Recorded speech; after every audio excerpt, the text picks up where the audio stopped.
Hola a todos y bienvenidos a este canal donde hablo de casos reales. Bueno, pues como ya sabéis, desde hace unas semanas y para celebrar el 4º aniversario del canal, estoy recopilando los vídeos más antiguos. En esta ocasión vais a poder ver casos resueltos en 2020, 2021 y 2022 después de muchos años de misterio. Así que dicho esto, no me enrollo más y empezamos.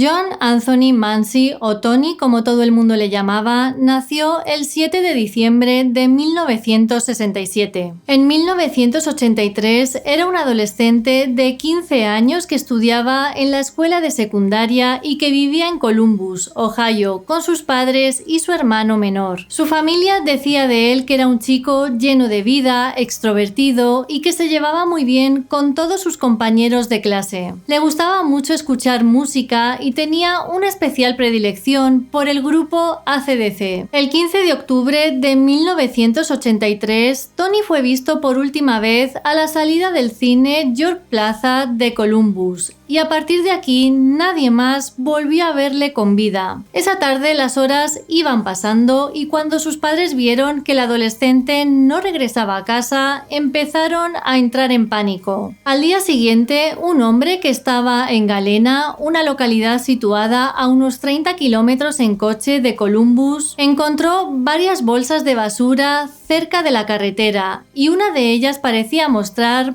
partes de un cuerpo humano. Este hombre avisó a la policía del condado de Delaware, quienes se presentaron inmediatamente en el lugar. Lo primero que hicieron fue abrir las bolsas y dentro encontraron el cuerpo de Tony con la cabeza y los brazos separados del cuerpo. La autopsia reveló que su fallecimiento se debía a las múltiples heridas que tenía en la espalda producidas por un arma blanca. Además, durante este examen pudieron obtener ADN de su agresor, así que con todo esto esperaban resolver el caso enseguida. Pero desgraciadamente por aquel entonces las pruebas de ADN estaban prácticamente en pañales, por lo que no pudieron obtener ningún resultado concluyente. La policía estaba convencida de que a Tony le quitaron la vida en Columbus, donde vivía, y que después arrojaron su cuerpo en la carretera situada en Galena. Sin embargo, como no pudieron encontrar ni pistas ni sospechosos, el caso acabó enfriándose años después. Fue en 2010 cuando la policía decidió empezar a investigar de nuevo el caso de Tony, ya que esperaban que los avances tecnológicos les pudiesen ayudar a identificar al culpable. Durante los primeros años no encontraron nada, pero en 2018 los detectives del condado de Delaware escucharon algo acerca de un caso que se había resuelto años después en el estado de Washington, gracias a la combinación de las pruebas de ADN y a la genealogía forense. Para los que no lo sepáis, la genealogía forense es una práctica que se utiliza para encontrar familiares de un individuo sospechoso de cometer un hecho delictivo al hacer coincidir el ADN de la escena del crimen con las bases de datos de ascendencia genética. Los investigadores, como estaban empeñados en resolver el caso de Tony, pensaron que esto era justo lo que necesitaban para encontrar al culpable. Así que con la ayuda de una empresa privada de genealogía genética llamada Paragon Nanolabs, trabajaron para encontrar alguna coincidencia. En 2020, mediante esta tecnología, encontraron esa coincidencia, por lo que pudieron estrechar la búsqueda llegando hasta 3 hermanos, 2 de los cuales fueron rápidamente eliminados como sospechosos. Después de esto, los detectives pidieron a los técnicos de la Oficina de Investigación de Ohio un perfil de ADN del tercer hermano para compararlo con con la muestra que encontraron en el cuerpo de Tony, lo que confirmó que ese ADN pertenecía al tercer hermano, un hombre llamado Alan Anderson de 30 años en el momento de los hechos y con vínculos por aquella época en la zona de Columbus. Además, tenía antecedentes penales, todos ellos relacionados con niños. Sin embargo, la justicia llegó tarde para Alan Anderson, ya que este hombre falleció en 2013. Es verdad que no podrá ser castigado por sus actos, pero todo este descubrimiento supuso un gran alivio para la familia de Tony.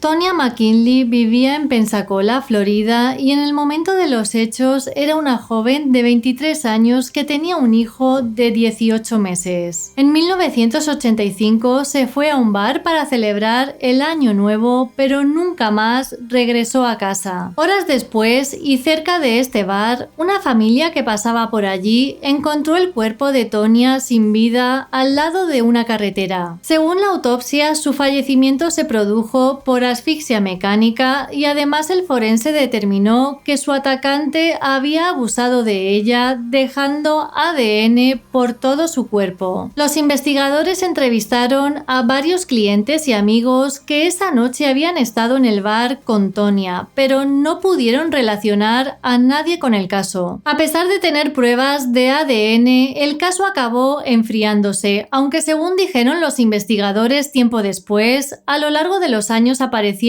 nuevas pistas y debido a eso lo dejaban todo para investigar. Lo hicieron una y otra vez, pero siempre llegaban a un callejón sin salida. Según ellos, este caso les sensibilizó especialmente ya que un bebé creció sin su madre y unos padres tuvieron que enterrar a su hija sin que se hubiese hecho justicia, mientras el autor andaba suelto. Pero al igual que en el caso anterior, gracias a la genealogía forense, los detectives que se dedicaban a investigar casos sin resolver vieron una oportunidad para encontrar al culpable 35 años después. Usando las bases de datos de la policía de Pensacola, fueron capaces de construir un árbol genealógico de parientes con ADN similar a la evidencia de ADN recolectada en la escena del crimen. A través de esto, la policía llegó hasta un hombre de 57 años llamado Daniel Wells, emparentado con una de las coincidencias encontradas a través de la base de datos. En el momento de los hechos, Wells vivía en Pensacola y llegó a ser uno de los primeros entrevistados por la policía, ya que era uno de los clientes del bar. Los detectives estuvieron siguiendo en secreto a Wells y fue el 4 de marzo de 2020 cuando este arrojó una colilla de su cigarrillo fuera de su automóvil. En ese momento le arrestaron y recuperaron la colilla cuyo ADN coincidía con el semen encontrado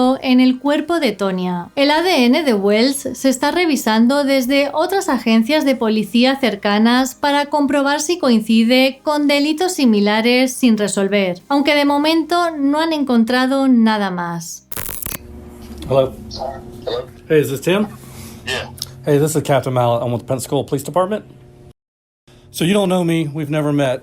But I want to let you know that I just made an arrest on your mother's murder. I'm sorry. What did you say? I'm sorry. Your mom's murder back in 1985. I just arrested a guy.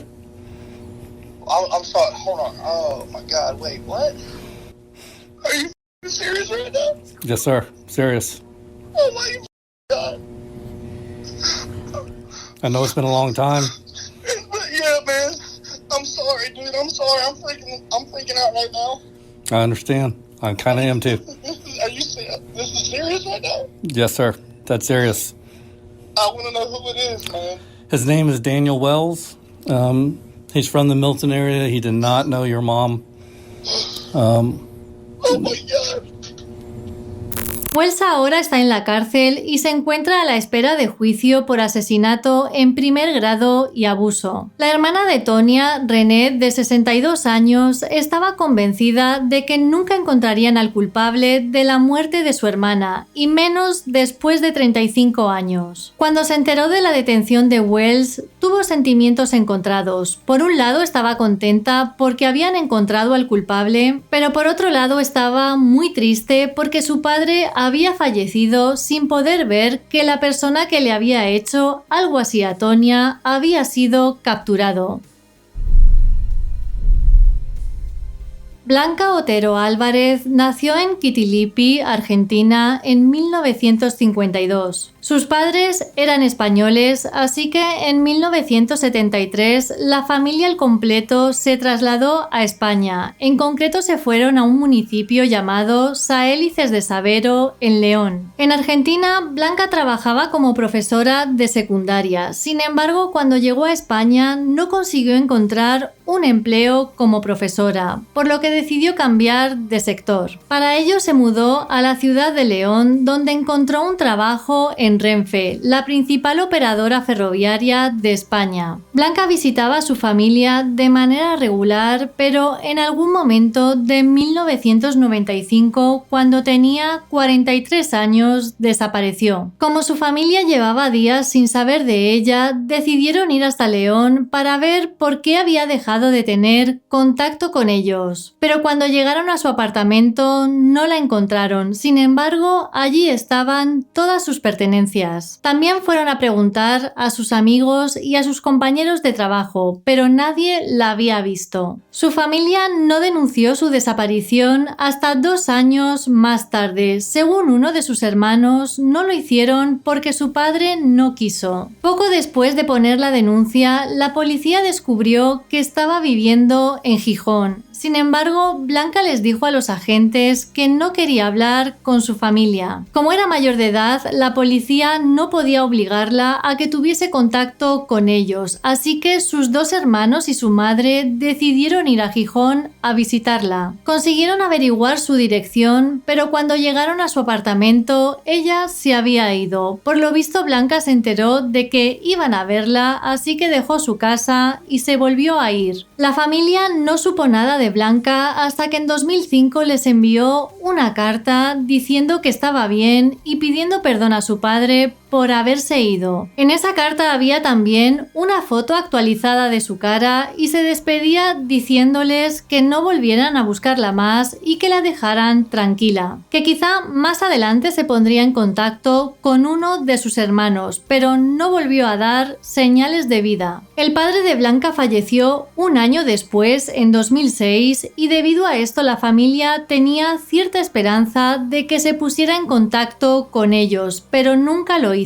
Pasaron los años y al no tener más noticias de Blanca, llegaron a pensar que ella también había fallecido. Hasta que en 2013, uno de sus hermanos encontró un retrato robot que emitió la policía de una mujer de mediana edad que habían encontrado sin vida en la playa del Camello, en Santander. La mujer sin identificar era conocida como la Dama del Camello y la familia pensó que esta mujer podría ser Blanca debido al gran parecido que tenía con el retrato robot. Sin embargo, una prueba de ADN lo descartó. En septiembre de 2020, una mujer de 68 años llamada Eva fue reportada como desaparecida por sus vecinos en Pola de Siero, Asturias, después de no saber nada de ella durante días. Inmediatamente después, unos policías fueron a la casa de esta mujer y llamaron a su puerta, pero nadie les abrió. Curiosamente, la puerta estaba bloqueada desde dentro, lo que indicaba que la mujer estaba en la casa. Así que forzaron una de las ventanas para acceder al interior, ya que la mujer podría haber sufrido un accidente o un problema de salud grave que le impidiese abrir. Una vez dentro, los agentes encontraron a Eva sentada en el suelo sin poder moverse debido a un problema en sus piernas. Estaba consciente, pero extremadamente deshidratada y desorientada, por lo que llamaron a emergencias para trasladarla inmediatamente al hospital. Mientras esto sucedía, la policía intentó encontrar a la familia de la mujer para avisarles de lo ocurrido, pero para su sorpresa, la identidad por la que era conocida en el barrio no coincidía policía con lo que les aparecía en sus bases de datos. Lo que descubrieron fue que su identidad era falsa y que realmente se llamaba Blanca Otero Álvarez. Blanca llevaba años viviendo en Pola de Siero bajo el nombre de Eva y trabajaba cuidando niños, cuidando mascotas y limpiando casas. En los últimos años su salud se había deteriorado bastante y sus vecinos llegaron a afirmar que tenía dificultad para andar. Los agentes que la encontraron avisaron a la familia de Blanca para decirles que estaba viva. Y en la actualidad son sus hermanos los que se ocupan de ella y de su madre de 90 años que vive en una residencia de ancianos de Gijón. La mujer no sabe todavía que han encontrado a su hija y creen que lo mejor es ponerla en manos de psicólogos o de personas especializadas para que le cuenten que su hija Blanca ha aparecido. Sus hermanos no entienden qué le pasó por la cabeza para llegar a desaparecer de esa manera, porque según ellos eran una familia muy unida. En 1976, Pamela Maurer era una adolescente de 16 años que vivía junto a sus padres y sus 3 hermanos en Woodbridge, Illinois. El 13 de enero de 1976, la adolescente estaba en la casa de unos amigos y a eso de las 9:30 fue sola hasta un McDonald's para comprar un refresco. Lamentablemente, nunca regresó con su grupo de amigos ni a su domicilio. Fue por esto que la familia denunció su desaparición a la policía. A la mañana siguiente, unos trabajadores que estaban arreglando la carretera descubrieron en un lateral el cuerpo sin vida de Pamela.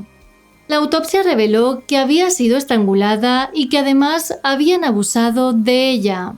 De su cuerpo pudieron recolectar ADN de su atacante, pero por aquel entonces esto no servía de mucho, ya que la tecnología no estaba muy avanzada en este campo. Aún así, guardaron las muestras para más adelante. La muerte de Pamela fue investigada intensamente. Sin embargo, al no encontrar ningún tipo de pista sobre lo sucedido, el caso acabó enfriándose y durante décadas estuvo sin resolver. En 2001, los investigadores del condado de DuPage pudieron crear un perfil de ADN basado en las pruebas extraídas del cuerpo de Pamela.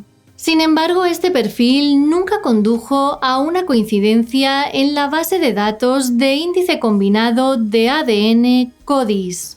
En el año 2019, Paragon Nanolabs pudo crear una descripción detallada del sospechoso, incluido el color del cabello, los ojos y rasgos faciales. A partir de esto, los investigadores crearon un árbol genealógico basado en esos resultados y determinaron que el ADN coincidía con el de un hombre llamado Bruce Lindahl.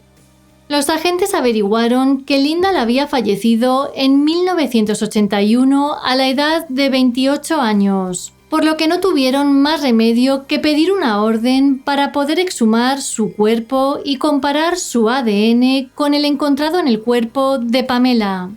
El 13 de enero de 2020, la oficina del fiscal del condado de DuPage anunció en una rueda de prensa que Bruce Lindahl era el responsable del crimen y que además no era el único que había cometido. Se sabe que 4 años después del asesinato de Pamela, Lindahl abusó de Debra Colliander, motivo por el cual fue arrestado. Posteriormente fue puesto en libertad bajo fianza hasta el día del juicio, pero 2 semanas antes de que este diera comienzo, Debra desapareció y el caso fue anulado. 2 años después encontraron el cuerpo sin vida de Debra en una zona rural, pero en ese momento Lindahl ya había fallecido. Se sabe que en 1981 Lindahl apuñaló a un chico de 18 años llamado Charles Hoover. Durante el ataque, Lindahl se apuñaló a sí mismo por accidente y perdió la vida casi al instante.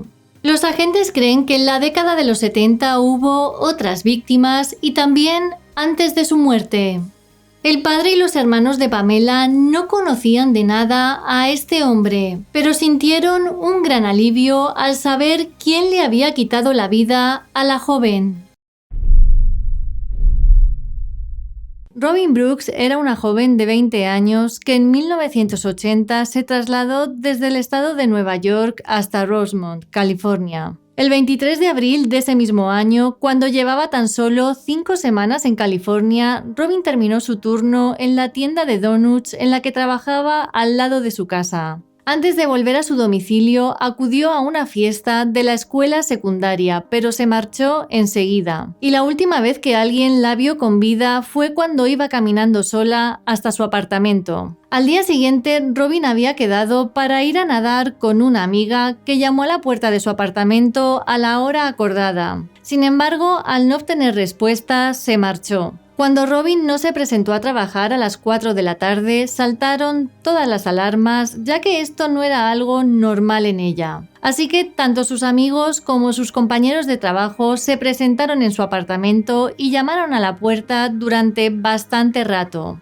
Como la joven no abría, le pidieron al administrador del edificio que les dejara entrar y ya en el interior encontraron a Robin en su cama sin vida. La autopsia estableció que había fallecido en torno a las 2:30 de la madrugada. Había sido apuñalada varias veces y en su cuerpo también hallaron signos de abuso. En el apartamento no había señales de que alguien hubiese forzado la entrada, por lo que los investigadores pensaron que el asesino probablemente había accedido a la vivienda a través de una de las ventanas. En la escena del crimen pudieron recoger ADN del agresor, ya que al parecer este se había cortado durante el ataque. Durante varios meses estuvieron interrogando a gente, pero al no encontrar más pruebas ni sospechosos, el caso se enfrió durante años. En 2004, el Laboratorio de Criminalística de Sacramento desarrolló un perfil de ADN de la persona que había dejado su muestra en el lugar de los hechos. Este perfil se cargó en la base de datos del sistema de índice de ADN combinado, pero no hubo coincidencias.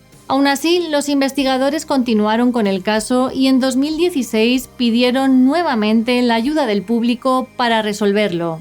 Algunos investigadores, como por ejemplo la sargento Mikey Lynx, continuaron con el caso mucho después de su jubilación. En 2017, la policía usó el fenotipo del ADN que tenían para determinar cómo podría haber sido el asesino de Robin.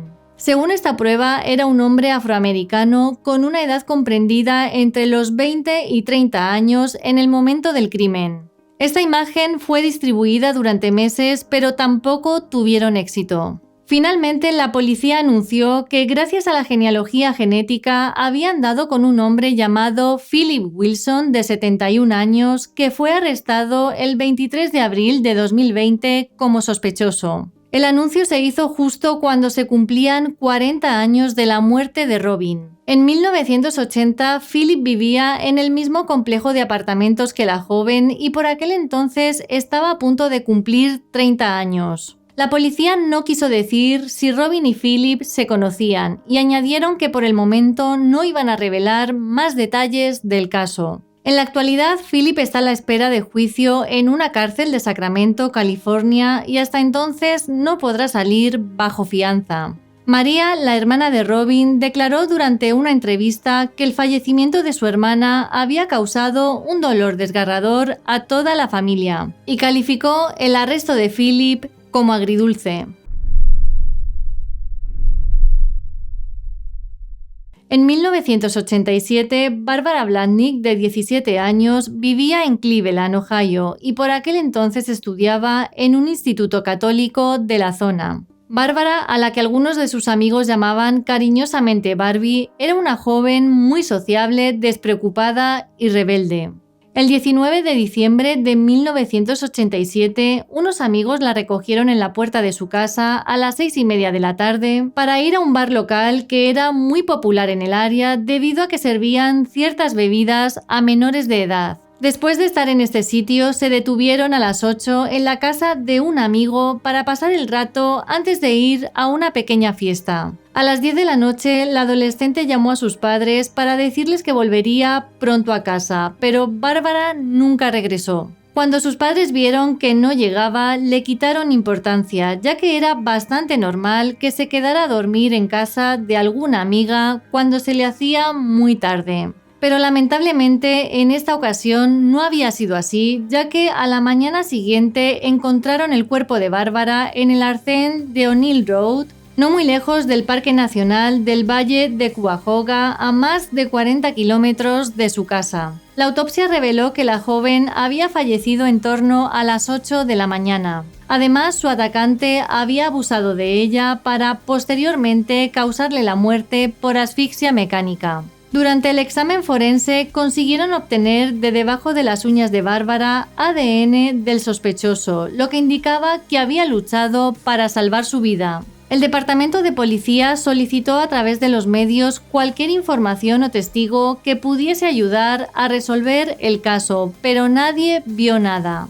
El caso se enfrió durante más de 3 décadas hasta que apareció en escena el proyecto Porchlight, una organización sin ánimo de lucro dedicada a recaudar fondos para financiar nuevas pruebas de ADN y genealogía genética para casos sin resolver en Ohio. Lo que hicieron fue asociarse con el Departamento de Policía de Cuyahoga Falls para intentar resolver el caso de Bárbara. Y para esto recaudaron $6,000 que utilizaron para pagar a una empresa californiana especializada en genealogía genética. El ADN introducido en la base de datos de esta empresa llevó a los investigadores hasta un hombre de 67 años llamado James Zatosvik, que vivía en Cleveland. A día de hoy no se sabe mucho del sospechoso, pero James Renner, fundador del proyecto Porchlight, reveló que los hermanos de James habían cumplido condena por abuso. Curiosamente, otro de sus hermanos desapareció en uno de los aniversarios del fallecimiento de Bárbara y desde entonces no se ha vuelto a saber nada de él. En abril de 2020, James fue arrestado en su casa y acusado de asesinato en primer grado, y durante la lectura de sus cargos que se hizo por videoconferencia se declaró no culpable. Poco después pagó una fianza de $35,000 y en la actualidad cumple arresto domiciliario en casa de su hermano hasta que llegue el día del juicio. Donna, la hermana de Bárbara, declaró que estaba bastante sorprendida por este arresto después de todo el tiempo que había pasado. Tanto ella como su familia se sentían aturdidos, pero muy contentos. Añadió que ni ella ni nadie de su familia había visto u oído el nombre del detenido con anterioridad.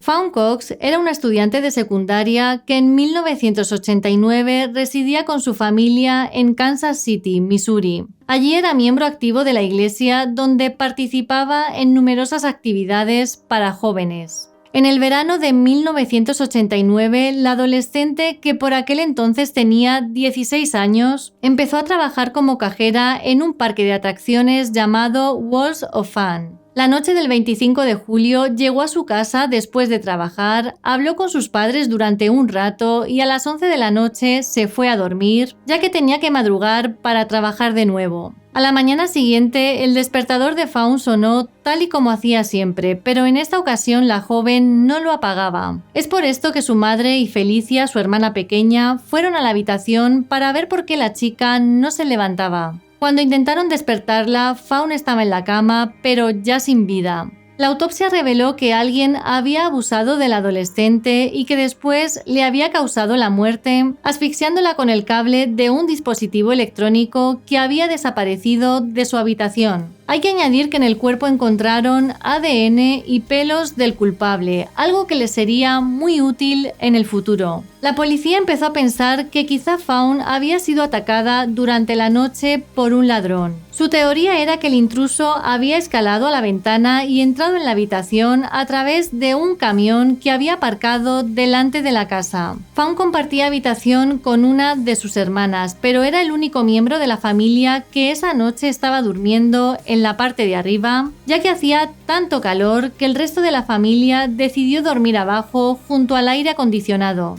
Este aparato de aire hacía mucho ruido, así que no escucharon nada de lo que le sucedió a la joven durante la noche. Sí que notaron que el perro de la familia estaba muy nervioso, pero pensaron que era porque estaba a punto de tener cachorros. Un mes después de los hechos, la policía arrestó a 2 adolescentes y a un adulto, que fue el único de los sospechosos que permaneció en prisión durante 8 meses hasta que el caso en su contra se vino abajo por falta de pruebas. Además, estas 3 personas fueron posteriormente desvinculadas del caso porque los testigos que dijeron que les habían visto por los alrededores de la casa reconocieron finalmente que habían mentido a la policía. A lo largo de los años y a medida que la tecnología iba avanzando, el perfil de ADN que se encontró en el cuerpo de Fawn pudo descartar a los 3 sospechosos originales y también a más gente que estuvo en el punto de mira de la policía. Como en 2019, gracias a la genética forense, se estaban resolviendo muchos casos fríos por todo Estados Unidos, la familia Cox pidió a las autoridades que intentaran utilizar esa tecnología para resolver el caso de su hija. Algo que al parecer no era tan fácil, ya que no había presupuesto en Kansas para emplearlo en esto. Aún así, la policía comenzó a buscar las subvenciones federales que se podrían utilizar para cubrir el gasto de la prueba. Y finalmente fue el FBI quien asumió dicho gasto. Gracias a la genealogía genética, consiguieron resolver el caso de Fawn en noviembre de 2020. Descubrieron que el culpable no era un ladrón o un extraño, tal y como se pensó al principio. El culpable era un hombre llamado Donald Cox Jr., el primo de Fawn, que por aquel entonces tenía 21 años. Este hombre nunca pudo ser arrestado porque perdió la vida en 2006 a causa de una sobredosis. Cuando la policía notificó a la familia que el culpable había sido su primo, ellos dijeron que ya tenían sospechas. Los Cox están aliviados por saber quién es el verdadero culpable de la muerte de Fawn, pero aún así es algo bastante complicado de digerir al ser un miembro de la familia. Según declaró Felicia, la hermana de Fawn, las respuestas no son siempre las que pedimos, pero por lo menos hay un cierre. Unique Harris era una joven de 24 años que en 2010 decidió trasladarse desde Virginia hasta Washington, D.C. Su madre, Valencia Harris, residía en dicho estado y quería estar más cerca de ella. La noche del 9 de octubre de 2010 y cuando acababan de cumplirse 5 semanas desde su llegada a Washington, Unique se encontraba en su apartamento viendo una película con sus 2 hijos de 3 y 5 años y con Tyla de 8, que era la hija de su prima Tiffany. Después de esto, la mujer acostó a los pequeños y a partir de aquí nadie más volvió a verla. A la mañana siguiente, cuando los niños se despertaron, comprobaron que no había ni rastro de Unique. Así que fue Tyla la que llamó a su madre para decirle que estaban los 3 solos en la casa. Tiffany se presentó allí e intentó contactar con Unique, pero la mujer no contestaba a las llamadas. Al ver que las horas pasaban y seguían sin tener noticias de ella, Tiffany y Valencia denunciaron su desaparición a la policía. Los investigadores rápidamente se pusieron a trabajar en el caso y lo primero que descubrieron fue que en la casa no había señales de lucha o de que la entrada hubiese sido forzada. Además, gracias a su familia pudieron saber que Unique necesitaba gafas ya que tenía miopía y su visión era bastante mala. Sin embargo, estas estaban cuidadosamente dobladas sobre una almohada de su habitación, lugar donde las dejaba siempre al irse a dormir. Valencia contó que su hija ni siquiera habría podido bajar las escaleras de su edificio sin estos anteojos. En su apartamento también estaba su bolso, dinero en efectivo y la identificación de Unique. Lo único que no pudieron encontrar fue su teléfono móvil. Durante la recolección de pruebas, los investigadores hallaron en un cojín del salón unos fluidos que, según los análisis, pertenecían a un hombre desconocido. También pudieron saber, gracias a la compañía telefónica, que Unique había recibido una llamada a las 3 de la mañana, pero al no tener su teléfono móvil no pudieron obtener más datos sobre esto. Los investigadores hablaron con los niños para saber si habían visto o escuchado algo sospechoso, pero al parecer ninguno vio nada. Después de esto, interrogaron al novio de Unique y también al padre de sus hijos. Según los informes, ambos hombres no se encontraban en ese estado en el momento de su desaparición. Y para demostrar que no estaban involucrados, los dos se sometieron a la prueba del polígrafo, prueba que, por cierto, pasaron.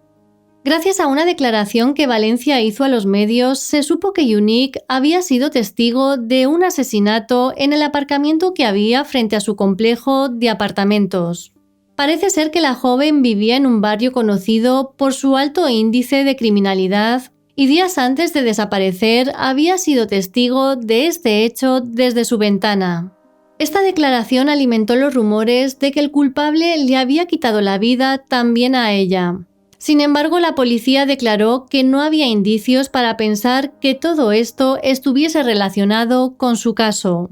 La familia de Unique estaba convencida de que la joven no había huido para comenzar una nueva vida en otro lugar. Primero porque nunca dejaría a sus hijos y segundo porque tenía muchos planes de futuro, entre ellos estudiar en una escuela de terapia de masajes. Los investigadores siguieron todas las pistas que iban encontrando, pero lamentablemente nunca les condujeron a nada. Sin embargo, el caso dio un giro en 2017 cuando uno de los hijos de Unique acudió a la policía para contar algo que recordaba y que podría ser útil para el caso. El chico dijo que la noche del 9 de octubre de 2010 se levantó de la cama y vio en el salón a un hombre al que conocía solo por el apodo de Iceberg. También recordaba cómo su madre le gritaba que se fuese de allí. Seguidamente cerró la puerta de su habitación y escuchó lo que parecían gritos ahogados. Tras esta declaración, los investigadores introdujeron en la base de datos el ADN que hallaron en el apartamento de Unique. Y en esta ocasión encontraron que coincidía con el de Isaac Moy, un hombre que fue arrestado en 2016 por asalto y a quien todos llamaban Iceberg. Además descubrieron que en aquella época y por un problema con la justicia, Isaac llevaba un localizador GPS. Los datos de este aparato mostraron que estuvo en el edificio de Unique la noche de su desaparición. Cuando los investigadores le interrogaron, Isaac contó historias contradictorias sobre el día que estuvo en el apartamento de Unique y sobre el tipo de relación que tenía con ella. En 2020, un informante que estaba bajo custodia contó a los investigadores que Isaac le había hablado de Unique. Durante esta conversación, Isaac le aseguró que la policía nunca le atraparía, ya que él lo había hecho todo muy bien y nunca serían capaces de averiguar dónde estaba el cuerpo. Curiosamente, Isaac salió de prisión en noviembre de 2020 por otro crimen que había cometido e inmediatamente tuvo que regresar gracias a los investigadores y al ADN. Estos llegaron a la conclusión de que Isaac le quitó la vida a Unique en su apartamento y llevó su cuerpo hasta su coche para después deshacerse de él. Es por esto que fue acusado de asesinato en segundo grado. A día de hoy no se sabe dónde está el cuerpo de Unique y la policía no quiere revelar más detalles, ya que la investigación todavía sigue activa y en curso.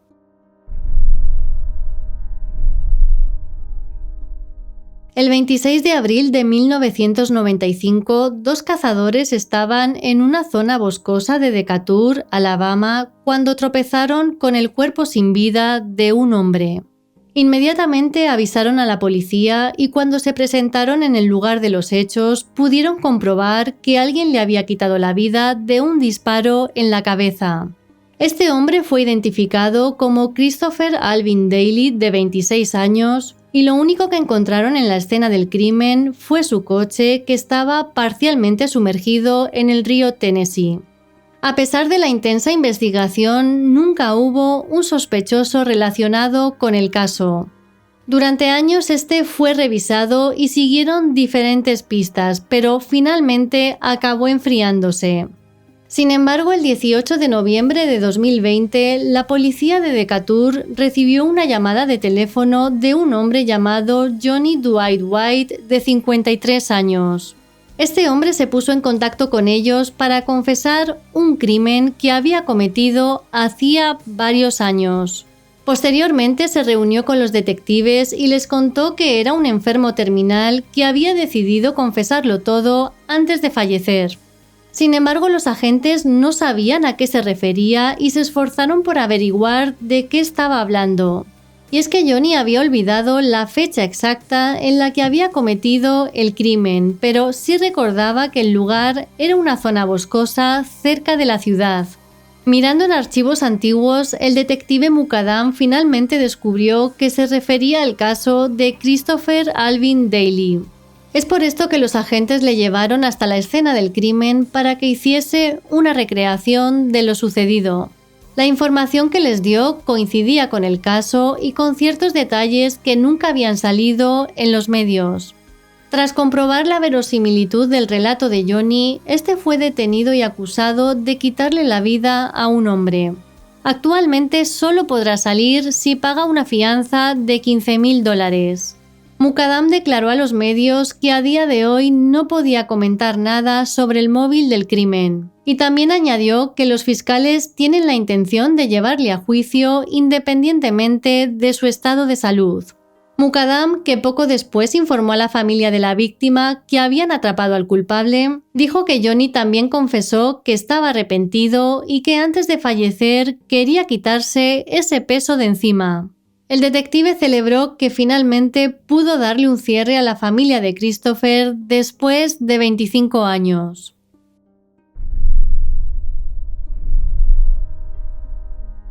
Denise Flam era una estudiante de 18 años que en 1986 residía con su familia en Connersville, Indiana.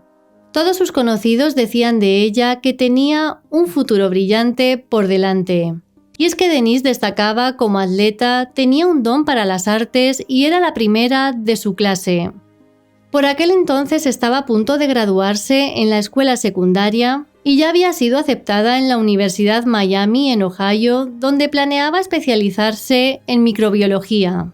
El 27 de marzo de 1986, Denise fue con sus amigos a una granja cercana donde se celebraba una fiesta. La joven acababa de romper con Sean McClune, con el que llevaba saliendo 2 años. Y desde ese momento empezó a tener una vida más sociable, saliendo con amigos y acudiendo a este tipo de eventos. Al día siguiente, el 28 de marzo, Denise se dio cuenta de que había dejado su bolso en el lugar donde se había celebrado dicha fiesta, por lo que salió de su casa para ir a recuperarlo, pero desgraciadamente nunca regresó. Unos días más tarde, alguien encontró el Buick del 81 de Denise abandonado junto a Tower Road, a unos 5 kilómetros del lugar de la fiesta. Dentro del vehículo no había ni rastro de la joven ni pistas sobre su paradero. Nadie sabía si había sido víctima de un juego sucio o si ella había huido por su cuenta. Los investigadores interrogaron a sus amigos, a su familia y también a Sean, su exnovio. Pero sus declaraciones no les llevaron a ninguna parte, por lo que con el paso de los años y la falta de pistas, el caso acabó enfriándose. Sin embargo, 34 años después, todo dio un giro radical gracias al sheriff Jerry Laughlin, quien tenía tan solo 7 años cuando Denise desapareció. Jerry se hizo cargo del caso y en julio de 2020 decidió interrogar de nuevo al exnovio de la joven, que en ese momento tenía 56 años y se encontraba en prisión por fraude. Durante ese interrogatorio, Sean McClune admitió haberle quitado la vida a Denise el 28 de marzo de 1986.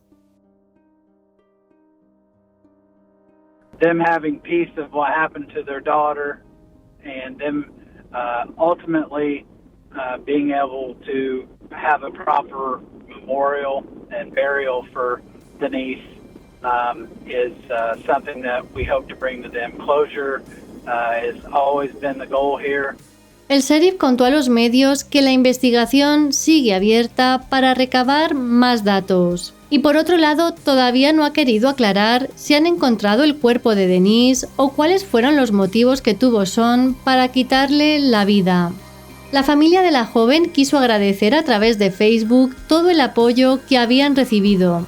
También escribieron que en estos momentos necesitaban privacidad, tiempo para llorar y para asimilar todo lo ocurrido. En 2009, Esther Lucille Westenbarger era una mujer de 51 años que se acababa de trasladar a Kokomo, Indiana, para estar más cerca de su madre y sus hermanos. Gracias al dinero que tenía ahorrado, consiguió alquilar su propio apartamento. El 12 de noviembre de 2009, la mujer aparcó su Cadillac en la puerta de un bar y dentro pasó unas horas con un grupo de amigos que acababa de conocer. Esther fue vista por última vez a la 1:30 de la mañana caminando hasta su coche. A partir de aquí, nadie más volvió a verla con vida. Su familia comenzó a sospechar que algo no iba bien al día siguiente, y es que Esther no acudió a la fiesta de cumpleaños que había planeado para su madre. Debido a esto, denunciaron su desaparición a la policía.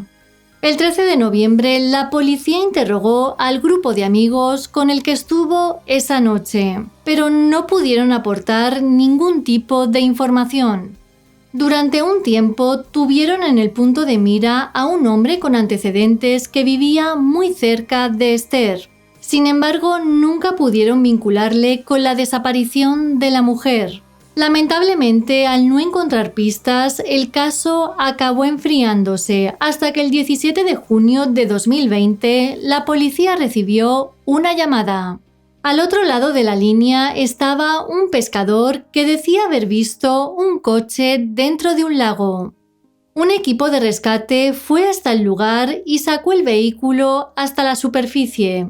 Era un Cadillac con restos humanos dentro. Una prueba de ADN reveló que se trataba de Esther Lucille Westenbarger. Los agentes creen que la noche de su desaparición bebió demasiado y mientras conducía de camino a su casa cayó por accidente en el lago. La policía está convencida de que no hubo juego sucio. Jennifer Lee Skyner Watkins nació el 24 de noviembre de 1975 en Massachusetts, Estados Unidos. Jennifer era la segunda de los 4 hijos del matrimonio formado por William e Irene Skyner.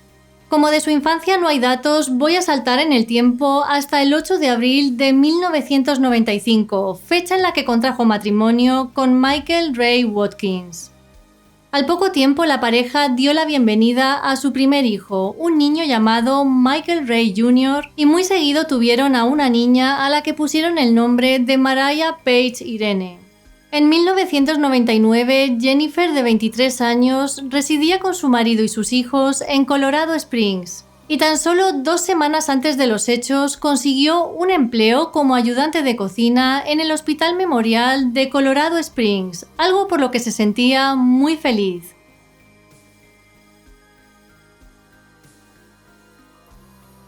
El 6 de noviembre de 1999, Jennifer, después de su turno en el hospital, tenía que ir a recoger a sus hijos al colegio, sin embargo, nunca fue a por ellos.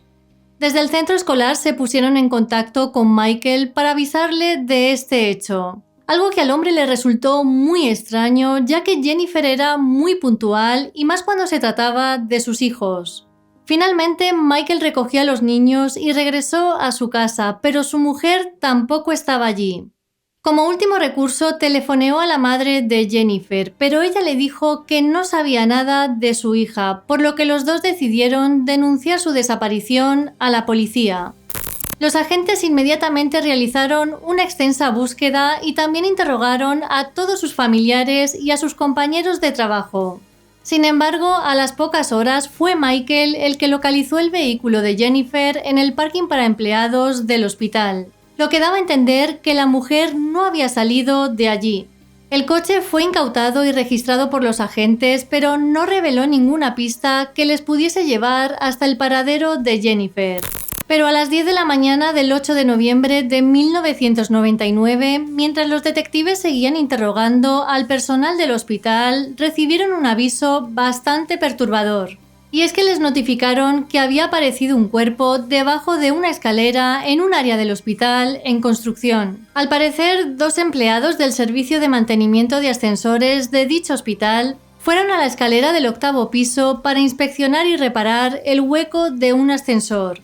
Cuando entraron en el área de la escalera, detectaron un olor desagradable y justo cuando miraron debajo encontraron lo que parecía ser la forma de un cuerpo envuelto en plástico y atado con cinta adhesiva. Cuando los investigadores llegaron al lugar y retiraron el plástico, descubrieron el cuerpo sin vida de una mujer que llevaba puesta una bata de uniforme de color verde azulado. El resto de su ropa apareció tirada por el hueco de la escalera, lo que daba a entender que su agresor había abusado de ella. Durante el examen forense, la mujer fue identificada positivamente como Jennifer Watkins, de 23 años. La autopsia además determinó que efectivamente había sufrido abusos y que su fallecimiento se debía a un fuerte traumatismo que presentaba en la cabeza. A partir de este punto iniciaron una investigación por homicidio, pero lo que menos podían imaginar es que les llevaría años dar con el verdadero culpable.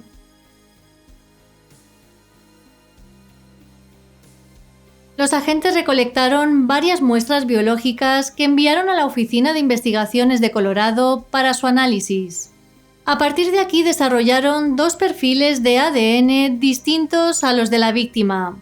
Estos perfiles se desarrollaron gracias a las muestras encontradas en el cuerpo, en el envoltorio de plástico y en los pantalones de la víctima. Hay que decir que todo este ADN recuperado, aunque era desconocido, coincidía entre sí. Por otro lado, los investigadores tomaron muestras biológicas a varios sospechosos, pero no hubo coincidencias con el ADN encontrado en el lugar de los hechos. Mientras continuaba la investigación, Michael, el esposo de Jennifer, fue entrevistado varias veces y hay que decir que cooperó plenamente con cualquier cosa que le pedían los investigadores. También varios empleados y contratistas que trabajaban en el Hospital Memorial fueron entrevistados más intensamente por los detectives. Pero al no encontrar ninguna pista fiable, el caso se fue enfriando con el paso del tiempo. Aún así, durante años, varios detectives continuaron trabajando en este caso con el fin de identificar a un sospechoso. Hasta que en 2017 los detectives de casos abiertos decidieron colaborar con la empresa de ingeniería genética Parabon Nanolabs. Esta empresa con sede en Virginia usó el ADN encontrado en la escena y en el cuerpo de Jennifer para predecir la apariencia física y la ascendencia del posible culpable.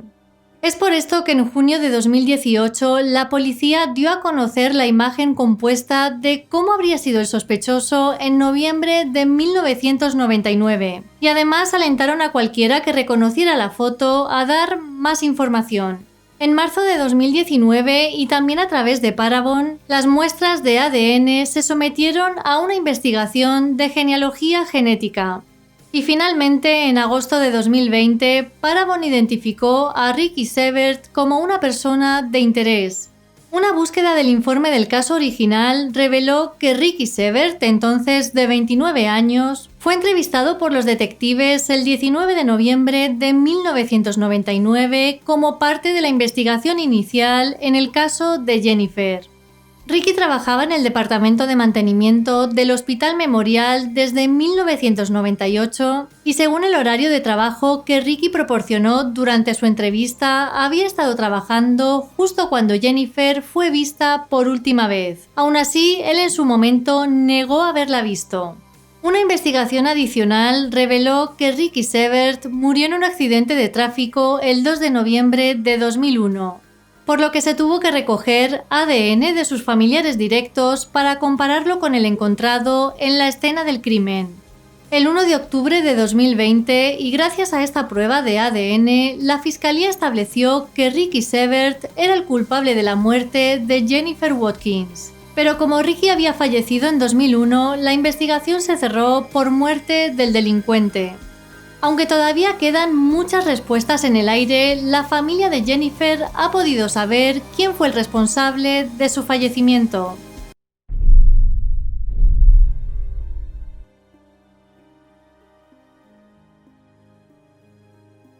En 1984, Wendy Jerome, de 14 años, vivía con su familia en Rochester, Nueva York. El 22 de noviembre de ese mismo año se celebraba el Día de Acción de Gracias, por lo que Wendy a las 7 de la tarde fue hasta la casa de un amigo que vivía cerca para entregarle una tarjeta de felicitación. Se suponía que la adolescente debería regresar a las 8 de la tarde, pero lamentablemente nunca lo hizo. Los padres de Wendy, al ver que su hija no llegaba a casa a la hora acordada, se pusieron muy nerviosos y denunciaron su desaparición a la policía. A las pocas horas, los peores temores fueron confirmados cuando un transeúnte encontró el cuerpo de Wendy en un rincón que había detrás de una escuela cercana a su casa. Según la autopsia, la adolescente falleció por los golpes que presentaba en la cabeza. Además, su atacante había abusado de ella, dejando numerosas muestras de ADN por todo su cuerpo. Los agentes encargados del caso introdujeron este ADN en la base de datos, pero no hubo coincidencias. También examinaron cientos de pistas y corazonadas, pero nada de esto les llevó a ninguna parte, por lo que con el paso de los años el caso acabó enfriándose. 36 años después, los investigadores que en ese momento se encargaban de la investigación fueron hasta la casa de Marlene, la madre de Wendy, para decirle que habían resuelto el caso. Al parecer, la policía de Rochester tuvo la idea de aplicar la genética forense en el caso de Wendy para ver si podían resolverlo. Esta prueba les llevó hasta Timothy L. Williams, un hombre de 56 años que residía en Melbourne, Florida. Timothy fue arrestado en septiembre de 2020 en su casa y los agentes pudieron averiguar que en el momento de los hechos tenía 20 años y vivía en Rochester, muy cerca de la casa de la pequeña. Aún así, ni Wendy ni su familia le conocían. En una conferencia de prensa, Marlene quiso dar las gracias a la policía por no haberse dado nunca por vencidos en la investigación, incluso cuando los detectives originales del caso se retiraron y el rastro se enfrió. Añadió que su esposo había fallecido en 2011 sin saber quién había sido el culpable. En octubre de 2020, Timothy se declaró no culpable de los cargos por los que había sido arrestado, y a día de hoy se encuentra en prisión a la espera de juicio. Los investigadores no tienen ninguna duda de su culpabilidad y creen que se hará justicia. La juez del distrito, Julie Hahn, quien trabajó en este caso desde 2011, dijo que cuando tenía 11 años su madre le habló del caso de Wendy Jerome y esa historia tan horrible le ayudó a saber a qué quería dedicarse en la vida. Quiso con su profesión dar voz a todas las víctimas.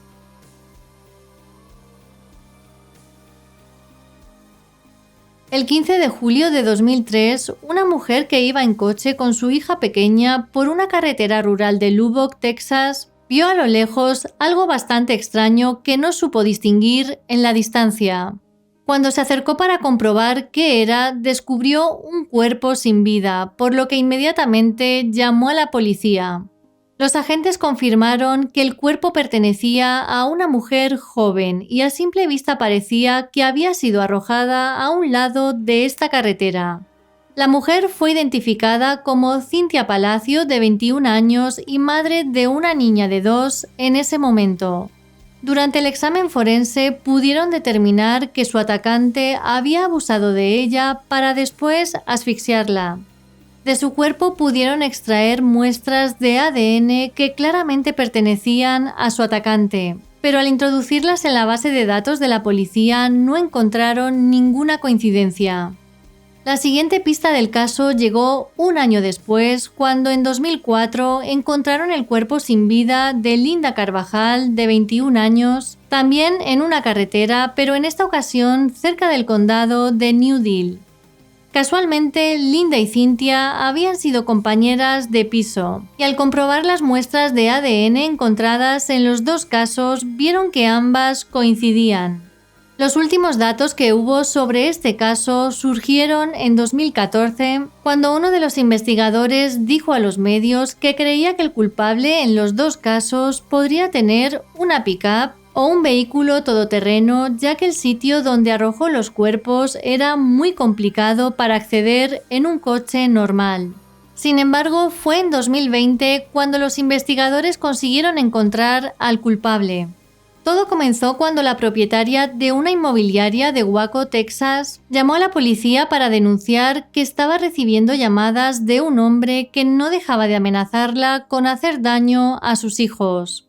Mientras investigaban este hecho, descubrieron que había más mujeres de otras inmobiliarias que estaban siendo acosadas de la misma forma y por quien parecía ser la misma persona.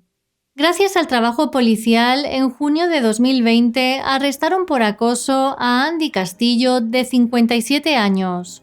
Este hombre residía también en Lubbock y la sorpresa llegó cuando al tomarle las muestras de ADN e introducirlas en la base de datos, vieron que coincidía con las muestras encontradas en el cuerpo de Cynthia y de Linda. Andy en la actualidad se encuentra a la espera de juicio en la cárcel del condado de McLennan, y los agentes que le capturaron no tienen ninguna duda de su culpabilidad.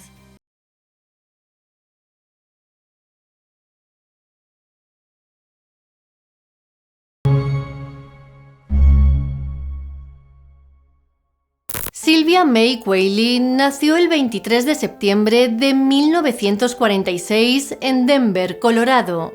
Tenía una hermana más pequeña y ambas eran hijas del matrimonio formado por William y Mary. Las dos crecieron en un ambiente amoroso y muy familiar, por lo que podemos afirmar que tuvieron una infancia feliz.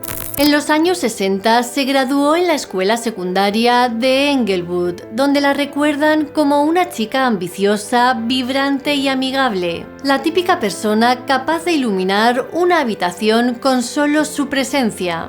En aquella época era aficionada a la historia, lo que le llevó a investigar el trabajo de su tío, el arquitecto Wesley Qualley. Tiempo después, Sylvia comenzó a trabajar como secretaria en un estudio de arquitectura. Sin embargo, como era una excelente cocinera, logró abrir su propio negocio especializado en pasteles de boda. En su tiempo libre acudía a clases de cerámica con su hermana, a la que quería mucho, al igual que a sus padres. Estaba tan unida a ellos que cuando se fue a vivir por su cuenta se trasladó a una casa que estaba a tan solo unos metros de distancia. A partir de ese momento establecieron una rutina que consistía en tomar café juntos todas las mañanas. Pero lamentablemente una de esas mañanas no fue como esperaban, porque alguien acabó con la vida de Sylvia de manera brutal.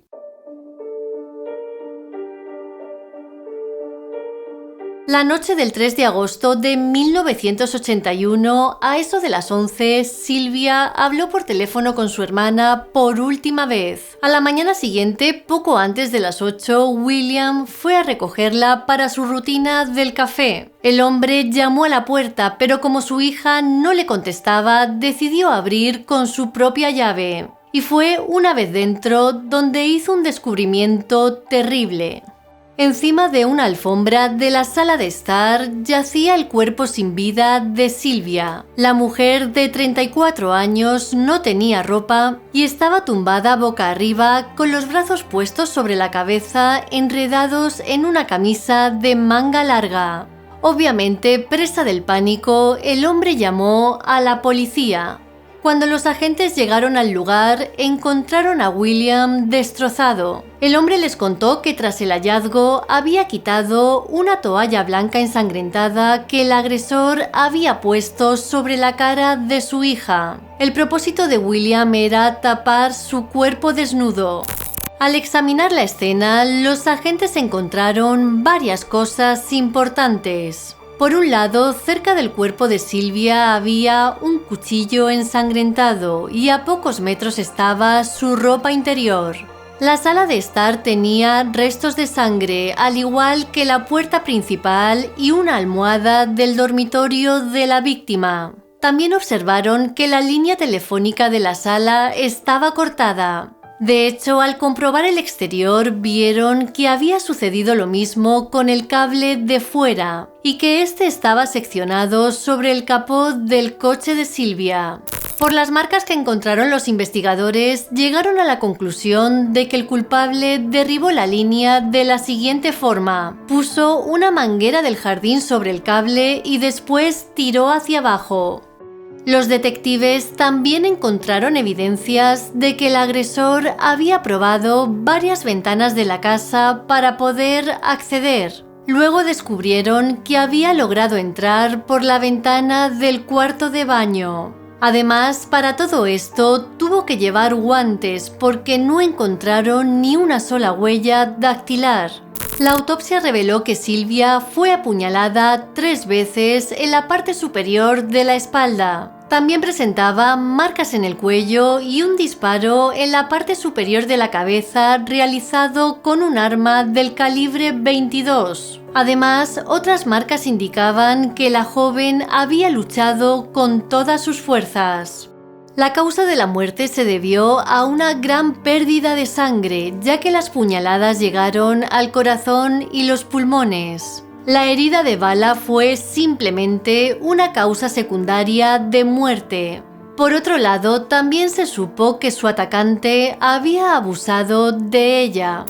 Durante la investigación consiguieron recolectar 140 pruebas que en ese momento no sirvieron de mucho. Y es que hay que recordar que era 1981 y las técnicas que había para analizar todos los elementos eran muy básicas. Con el tiempo y en su afán por resolver el crimen, los investigadores fueron probando los diferentes avances tecnológicos que iban encontrando a su paso, pero lamentablemente sin éxito. En 1983, los técnicos forenses decidieron analizar la alfombra donde apareció el cuerpo de Sylvia. Para ello utilizaron una fuente de luz alternativa. Gracias a esto encontraron un material extraño que en última instancia identificaron como semen. Pero ese mismo año el caso dio un giro radical. Y es que el asesino en serie, Otis Elwood Toole, confesó que él había quitado la vida a Sylvia.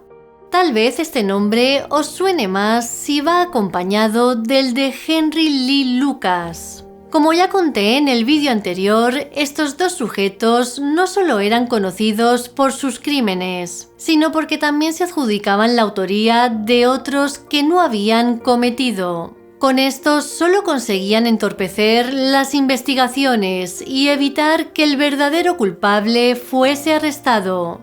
En el 93 compararon las muestras de Toole con las encontradas en la escena del crimen y, como podéis imaginar, no coincidieron. Por este motivo, Bob Gallagher, entonces fiscal del distrito, descartó por completo a este hombre. En 1995 se cortó otra sección de la alfombra manchada de semen y se envió a la Oficina de Investigación de Colorado para su análisis. 5 años después, la muestra proporcionó a los agentes del FBI un perfil de ADN masculino desconocido. El perfil se conectó al sistema de índice de ADN combinado del FBI o CODIS, pero no se encontró ninguna coincidencia. En 2019 apareció en escena Metro Denver Crime Stoppers, que para los que no lo sepáis, su misión es apoyar a las agencias de policía para la resolución de casos. Crime Stoppers se asoció en ese momento con United Data Connect, una empresa fundada por un exfiscal del distrito de Denver que trabajaba en la floreciente industria de la genealogía genética. En enero de 2020, los detectives de casos sin resolver se acercaron a Crime Stoppers con el expediente de Sylvia. Tras revisarlo en profundidad, la agencia determinó que podrían utilizar el ADN hallado en la escena del crimen para llegar al culpable mediante la investigación de ADN familiar de última generación. 4 meses después, los técnicos de la empresa ya tenían un nombre: David Duane Anderson, de 62 años.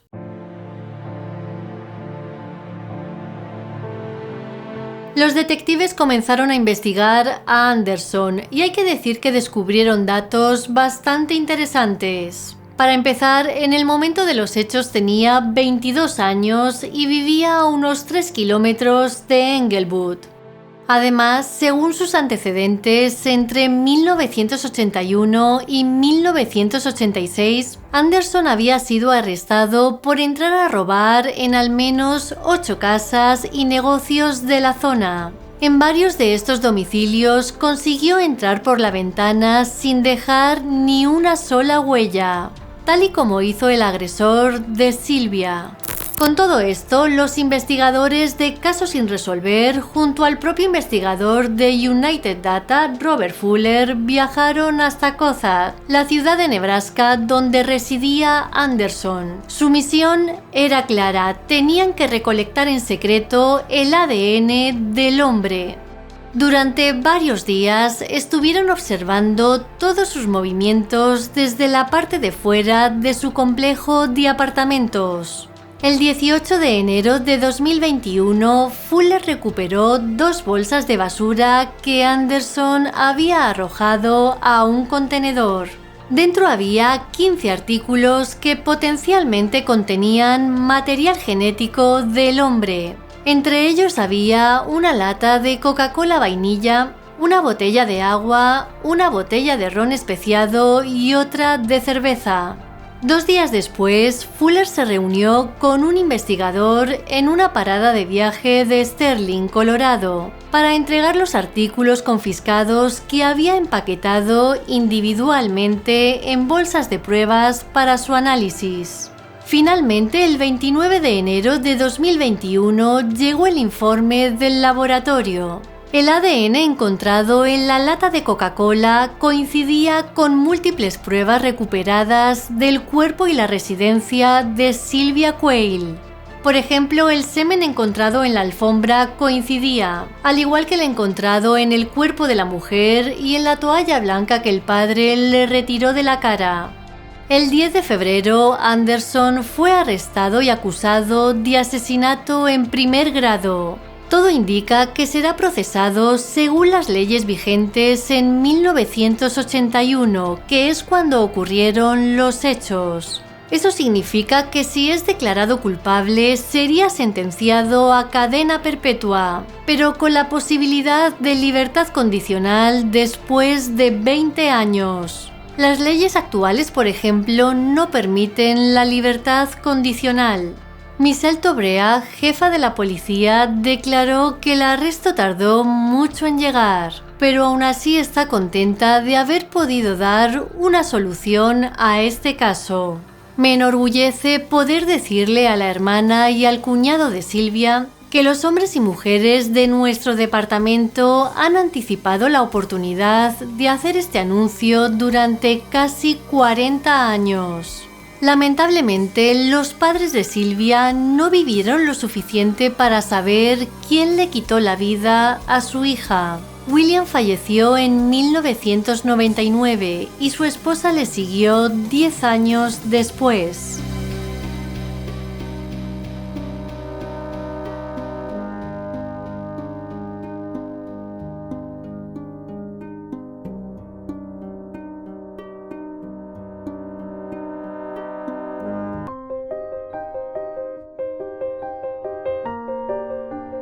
El 17 de marzo de 1983, un oficial de policía del condado de Montgomery, Texas, hizo un descubrimiento terrible. En una zona boscosa de Conroe, cerca de la Interestatal 45, halló el cuerpo sin vida de una joven. A simple vista pudo observar que presentaba quemaduras severas, lo que le llevó a pensar que el culpable había intentado quemar a la víctima para eliminar pruebas. La autopsia reveló que la mujer, a la que no consiguieron identificar en ese momento, había fallecido por asfixia mecánica. Además, su atacante había abusado de ella. En su cuerpo encontraron varias muestras de ADN, pero en aquella época las técnicas que existían eran tan básicas que no pudieron identificar al culpable. En 1986, varios agentes del FBI compararon las muestras de sangre de la víctima con las de Laura Marie Purchase, una joven que desapareció en Houston en 1983. Laura fue vista por última vez el 5 de marzo de ese mismo año. Según la investigación, la joven era la pareja de un hombre apodado Howie, quien tocaba en una banda musical llamada Malibu. Finalmente los análisis fueron concluyentes. El cuerpo que encontraron pertenecía a Laura Marie Purchase. Uno de los motivos por los cuales el crimen estuvo 38 años impune fue por la declaración del famoso asesino en serie tejano Henry Lee Lucas, quien en 1983 confesó desde la cárcel ser el culpable de la muerte de Laura. Henry Lee Lucas no solo era conocido por sus crímenes, sino porque se adjudicó la autoría de otros tantos que no cometió. Para que os hagáis una idea, confesó más de 100 crímenes de mujeres en los estados de Luisiana, Florida, Oklahoma y Virginia Occidental. En solo 3 de ellos pudo comprobarse debidamente su participación. El ADN masculino hallado en el cuerpo de Laura no coincidió con el de Henry Lee Lucas. Pero pese a ello, en 1986, el sistema judicial le imputó el crimen. Lucas falleció en prisión en el año 2001 y en el 2007 volvieron a comparar su ADN con el encontrado en el cuerpo de Laura. Como podéis imaginar, sucedió lo mismo que la primera vez, las muestras no coincidieron. Debido a esto, los nombres de Henry Lee Lucas y Otis Elwood Toole, otro hombre que había sido declarado sospechoso, fueron borrados de la causa. En 2019, el nombre de Thomas Elvin Darnell llegó a manos de la policía del condado de Montgomery gracias a un test de genealogía genética. Se trata de un análisis que rastrea ubicaciones específicas del genoma de una persona con el propósito de hallar o verificar rastros genealógicos ancestrales o para estimar la mezcla étnica de un ser humano.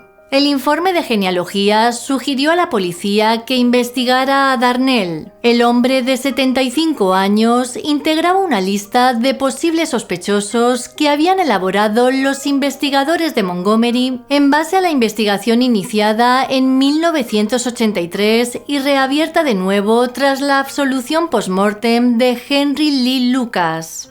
En marzo de 2021, los investigadores fueron hasta el domicilio de Darnell en Kansas City para tomarle una muestra de ADN.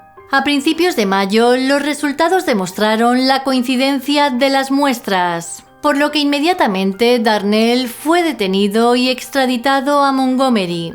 El 26 de julio, mientras se encontraba en la cárcel a la espera de juicio, Darnell falleció por causas naturales. Y es que parece ser que en el momento de su detención ya estaba bastante enfermo. Aunque al final se supo quién acabó con la vida de Laura, el culpable nunca llegó a pagar por el acto tan terrible que cometió 38 años antes.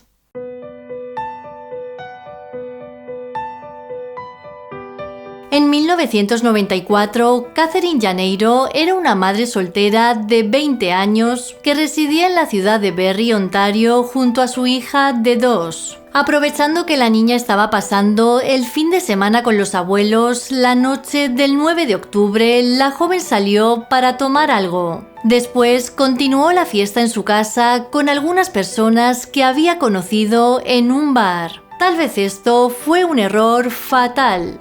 Al día siguiente, unos amigos encontraron el cuerpo sin vida de Catherine en el sótano de la casa que tenía alquilada en los apartamentos Dunlop. La autopsia determinó que la joven tenía rasguños en la cara y que había sido apuñalada en varias ocasiones. Sin embargo, no trascendió si habían abusado de ella. Los agentes descubrieron que el teléfono de la casa había sido arrancado de la pared y no aparecía por ninguna parte. La teoría era que el culpable se deshizo de él porque su número podría estar en el sistema de memoria. En marzo de 1995, y tan solo una semana después de que la policía anunciara que buscaba el teléfono, lo encontraron en un arroyo no lejos de la escena del crimen. Su memoria estaba intacta, pero aún así esto no llevó a los investigadores hasta el culpable.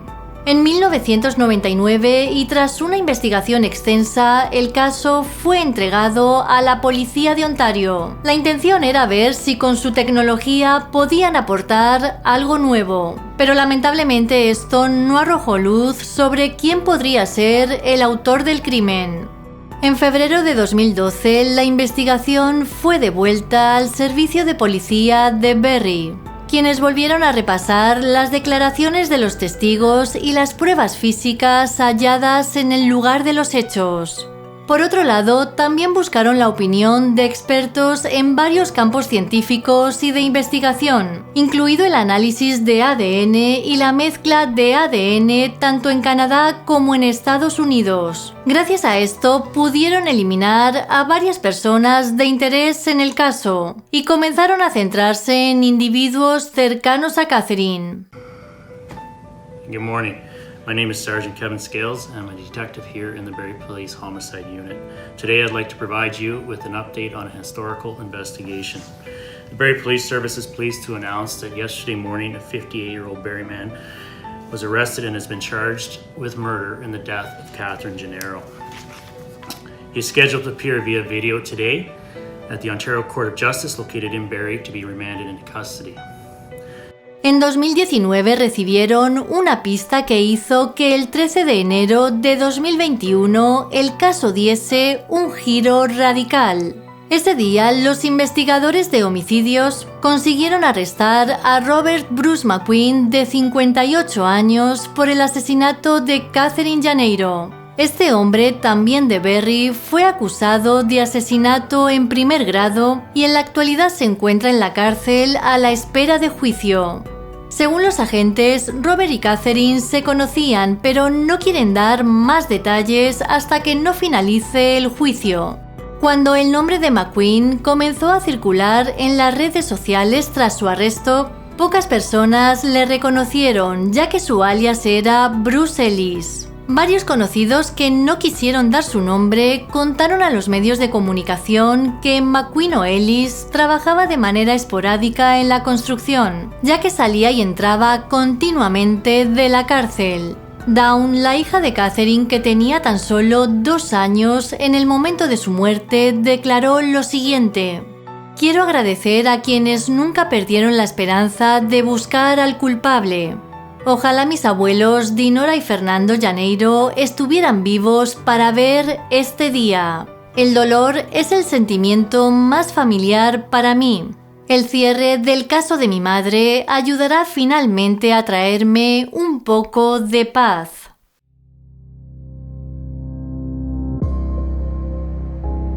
En 2006, Holly Marie Simmons era una mujer de 46 años que residía con sus hijas en un parque de casas rodantes de Buchanan Dam, una población de Texas. La mujer era enfermera y aunque tenía experiencia en hospitales y residencias de ancianos, en el momento de los hechos trabajaba como camarera en un club de golf que estaba cerca de su casa. En este lugar era muy querida y destacan de ella que siempre llegaba a tiempo a sus turnos. El 28 de noviembre, Holly dejó a su hija Ashley, de 17 años, en la parada del autobús para que pudiese ir al instituto. Esa fue la última vez que la adolescente vio a su madre con vida. Por la tarde la mujer tenía que recoger a Ashley en la escuela, pero no se presentó. Por este motivo la chica tomó el autobús y regresó a su casa sola. Cuando llegó le sorprendió ver que su madre no estaba allí, sobre todo porque se había dejado las llaves, el teléfono, su bolso y la billetera. Además, su coche estaba estacionado en la entrada. Dentro de la casa no había señales de lucha ni de entrada forzada, pero esto no decía mucho, ya que Holly siempre dejaba la puerta abierta porque tenía un perro que le hacía sentir bastante segura. Esa noche Alicia, la hija de 15 años, se quedó en la casa de una amiga, mientras Ashley esperó a su madre con la luz exterior encendida. La adolescente tenía la esperanza de que regresara, pero lamentablemente esto nunca sucedió. A la mañana siguiente, Ashley se puso en contacto con la policía para denunciar la desaparición, y es que su madre tampoco había acudido a su puesto de trabajo. Los agentes revisaron la casa en busca de pruebas. También entrevistaron a sus vecinos, compañeros de trabajo y amigos. La oficina del sheriff del condado de Llano y los Rangers de Texas trabajaron en este caso durante años, pero no encontraron ninguna pista que les llevara hasta el paradero de la mujer. Finalmente, en 2009, una persona que estaba haciendo buceo recreativo encontró algo extraño sumergido en un lago. Se trataba de un bote de aluminio que había sido lastrado con bastante peso de manera deliberada. Al abrirlo encontraron restos humanos que se llevaron inmediatamente para su análisis. Gracias a los registros dentales pudieron saber que se trataba de Holly Simmons, y lo único que revelaron en ese momento era que alguien le había quitado la vida. Los investigadores estaban convencidos de que el culpable era una persona cercana a ella o al menos alguien a quien conocía. Sin embargo, en ese momento no pudieron identificar a ningún sospechoso. Tiempo después se supo que antes de desaparecer, Holly contó a varios amigos que tenía problemas con Jimmy Wolfenbarger, su casero. A su amiga Shaina Smith llegó a decirle que quería alejarse de su arrendador y que temía que él estuviera escuchando la llamada telefónica. Este hombre no siempre fue el casero de Holly porque al principio eran muy buenos amigos. Luego él compró la casa rodante donde la mujer vivía de alquiler. Todo iba bien hasta que de repente el comportamiento de Jimmy comenzó a cambiar. De hecho, se convirtió en una presencia tan incómoda que ella y sus hijas le evitaban. Una vez, Holly y Jimmy tuvieron una discusión en la que ella le exigió que la dejara en paz y que simplemente se dedicara a ser su casero.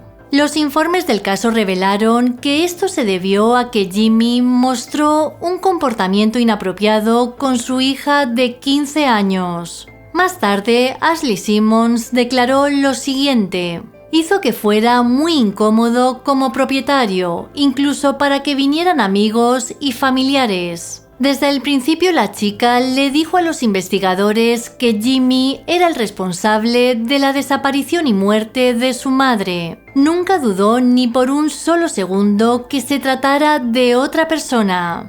Parecía que nunca iban a detener a este hombre, hasta que el 3 de mayo de 2021 Jimmy Wolfenbarger fue detenido y acusado del asesinato de Holly Simmons.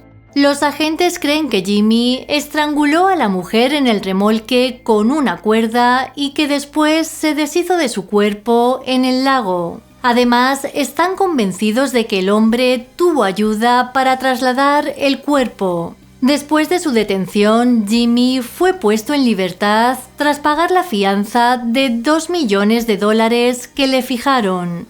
Esta medida dejó atónitos a los investigadores del caso, ya que tras su puesta en libertad solo le confiscaron el pasaporte y no quedó claro si tenía abogado. Los hermanos de Holly contaron a los medios de comunicación que desde el principio sabían que Jimmy era el culpable. Lo que nos han dicho en los últimos 15 años es que él era el principal sospechoso, pero que no había pruebas suficientes. Ojalá no se escape y ojalá tengan un buen caso y se haga justicia para ella, sus hijas, sus nietos y el resto de la familia. A día de hoy, los agentes que investigaron el caso no han revelado qué pruebas encontraron para acusar oficialmente a Jimmy de la desaparición y muerte de Holly Simmons.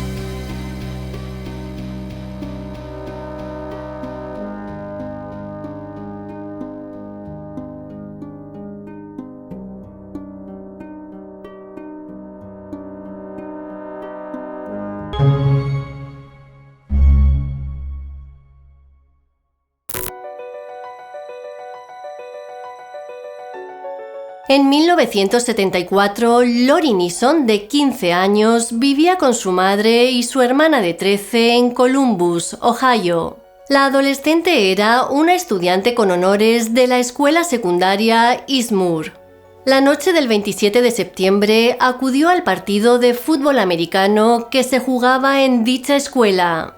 Después se unió a sus compañeros de clase en varias fiestas y fue vista por última vez saliendo de una de ellas a eso de las 12:30 de la noche.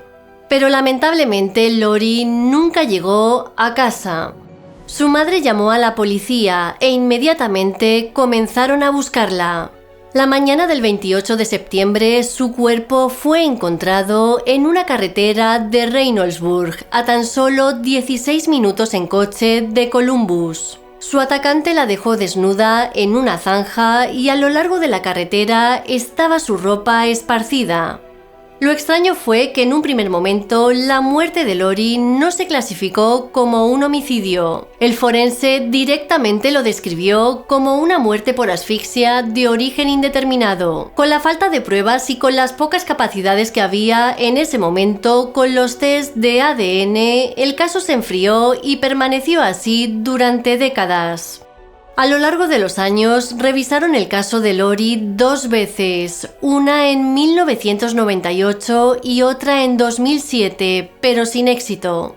Afortunadamente, en 2019, el caso se reabrió gracias a Craig Bradford, un oficial de Reynoldsburg.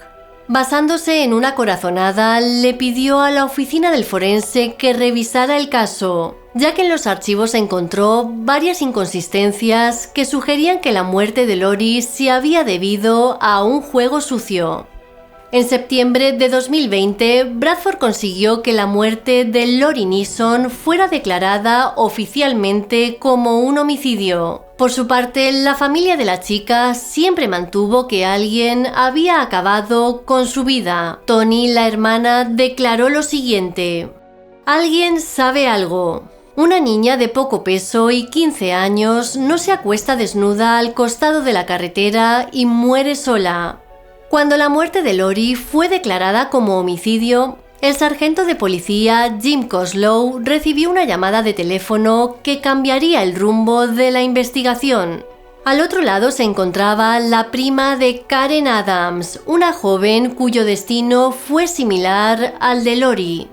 El 9 de marzo de 1975, alguien quitó la vida a Karen Adams, de 17 años. Esto sucedió tan solo 6 meses después de la muerte de Lori. La joven desapareció mientras iba caminando hacia la casa de una amiga. Al día siguiente, su cuerpo fue descubierto en una zanja de Black Creek, Ohio, a menos de 4 millas de Reynoldsburg. Al igual que sucedió con Lori, el caso de Karen quedó sin resolver durante décadas. El sargento Coslow contactó con el investigador que ayudó a resolver el caso de Karen en 2011. Este hombre utilizó tecnología forense avanzada con el ADN que hallaron en el cuerpo de la chica, lo que le llevó a identificar a 2 culpables, Robert Meyer y Charles Weaver.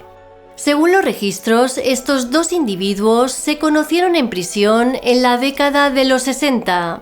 Tras su liberación en 1973, se fueron a vivir juntos a Ohio, donde comenzaron a secuestrar y abusar de niñas y mujeres. En el 77, Meyer y Weaver fueron condenados por atacar a una mujer. Meyer pasó 25 años entre rejas y fue liberado en 2001. Por el contrario, Weaver falleció en prisión en 1992. Cuando les identificaron, Robert Meyer, que en ese momento tenía 70 años, fue arrestado. Este hombre al principio contó que nunca había visto a Karen y que no sabía por qué se encontró su ADN en el cuerpo, pero después terminó declarándose culpable. Debido a esto, fue condenado a 15 años de prisión y allí falleció a los 3 años. En la corte, el hermano de Karen se enfrentó al hombre que le había quitado la vida a su hermana. Te saliste con la tuya y ahí te sientas. Espero que te pudras en el infierno. Volviendo al caso de Lori, en marzo de 2021, los investigadores anunciaron su resolución. Basándose en el caso de Karen, pusieron el foco en Meyer y Weaver. La policía analizó de manera exhaustiva la ropa de Lori, donde hallaron varias muestras que fueron comparadas con las de Weaver. Con Meyer lo tenían más complicado porque llevaba mucho tiempo fallecido. Para ello, le pidieron a su hijo que colaborase aportando su propio ADN. Los análisis certificaron que las muestras encontradas en la ropa del adolescente coincidían con las de los dos hombres. La policía de Reynoldsburg pidió a otras agencias policiales de Ohio que revisaran los casos sin resolver de 1974 a 1977. Tal vez Meyer y Weaver eran los culpables. En 1995, Mary Catherine Edwards era una maestra de 31 años que impartía clases en Beaumont, una ciudad de Texas donde además residía. Por aquel entonces, su hermana gemela también era profesora en el mismo colegio. A sus nuevos alumnos siempre les decía entre risas lo mismo: si ves a otra mía caminando por algún lado y no os habla, no os enfadéis. Probablemente sea mi hermana. Mary tenía un gran círculo de amigos, una familia muy unida y acababa de mudarse sola a su nueva casa. Sus compañeros cuentan que era una maestra muy entregada y que normalmente se quedaba hasta tarde en el colegio para preparar las clases del día siguiente.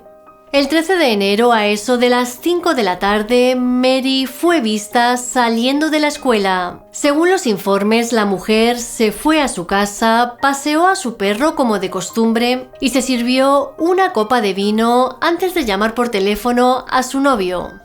Al día siguiente, sábado, Mary ya no respondía a las llamadas. Por este motivo, sus padres se acercaron hasta la casa para ver si estaba bien. Al subir las escaleras, su padre se encontró con una escena terrible, y es que en el baño estaba el cuerpo sin vida de su hija. La mujer tenía la cabeza metida en la bañera llena de agua, las piernas en el suelo y las manos atadas a la espalda. Al llegar al lugar, los agentes observaron que la cortina de la ducha había sido arrancada de su amarre, al igual que la ropa de cama de su dormitorio. El forense estableció la causa de la muerte por ahogamiento y que su atacante había abusado de ella. También encontró varias heridas que indicaban que se había producido una lucha violenta. Es verdad que encontraron ADN en el cuerpo y en la casa, pero en 1995 este tipo de técnicas no estaban muy avanzadas, así que no sirvió de mucho. Aún así guardaron todas las muestras por si podían utilizarlas en el futuro. Los detectives recurrieron a lo que entonces eran métodos de investigación más tradicionales, incluido el análisis de la vida de la víctima y de aquellos con quienes la compartió. Ahí descubrieron que Mary tenía un pasado impecable y que sus días giraban principalmente en torno a la iglesia, el gimnasio y sus alumnos de segundo grado. De hecho, estos recuerdan que Mary les quería y que se sentían cómodos y seguros con ella. A pesar de la amplia evidencia que quedó en la escena y en el cuerpo de la víctima, el caso de Mary Edwards se enfrió hasta el año 2000.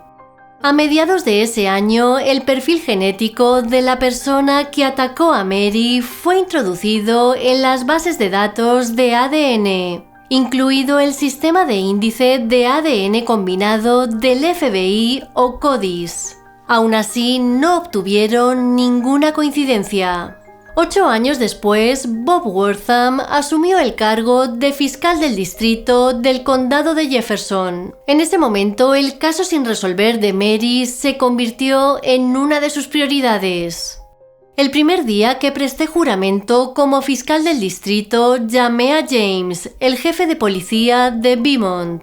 Fue ahí cuando le pedí que pusiera a algunas personas en el caso de Mary Edwards porque eran hechos muy terribles. Tenía muchas ganas de encontrar una manera de resolver ese caso. Declaraciones de Bob Wortham.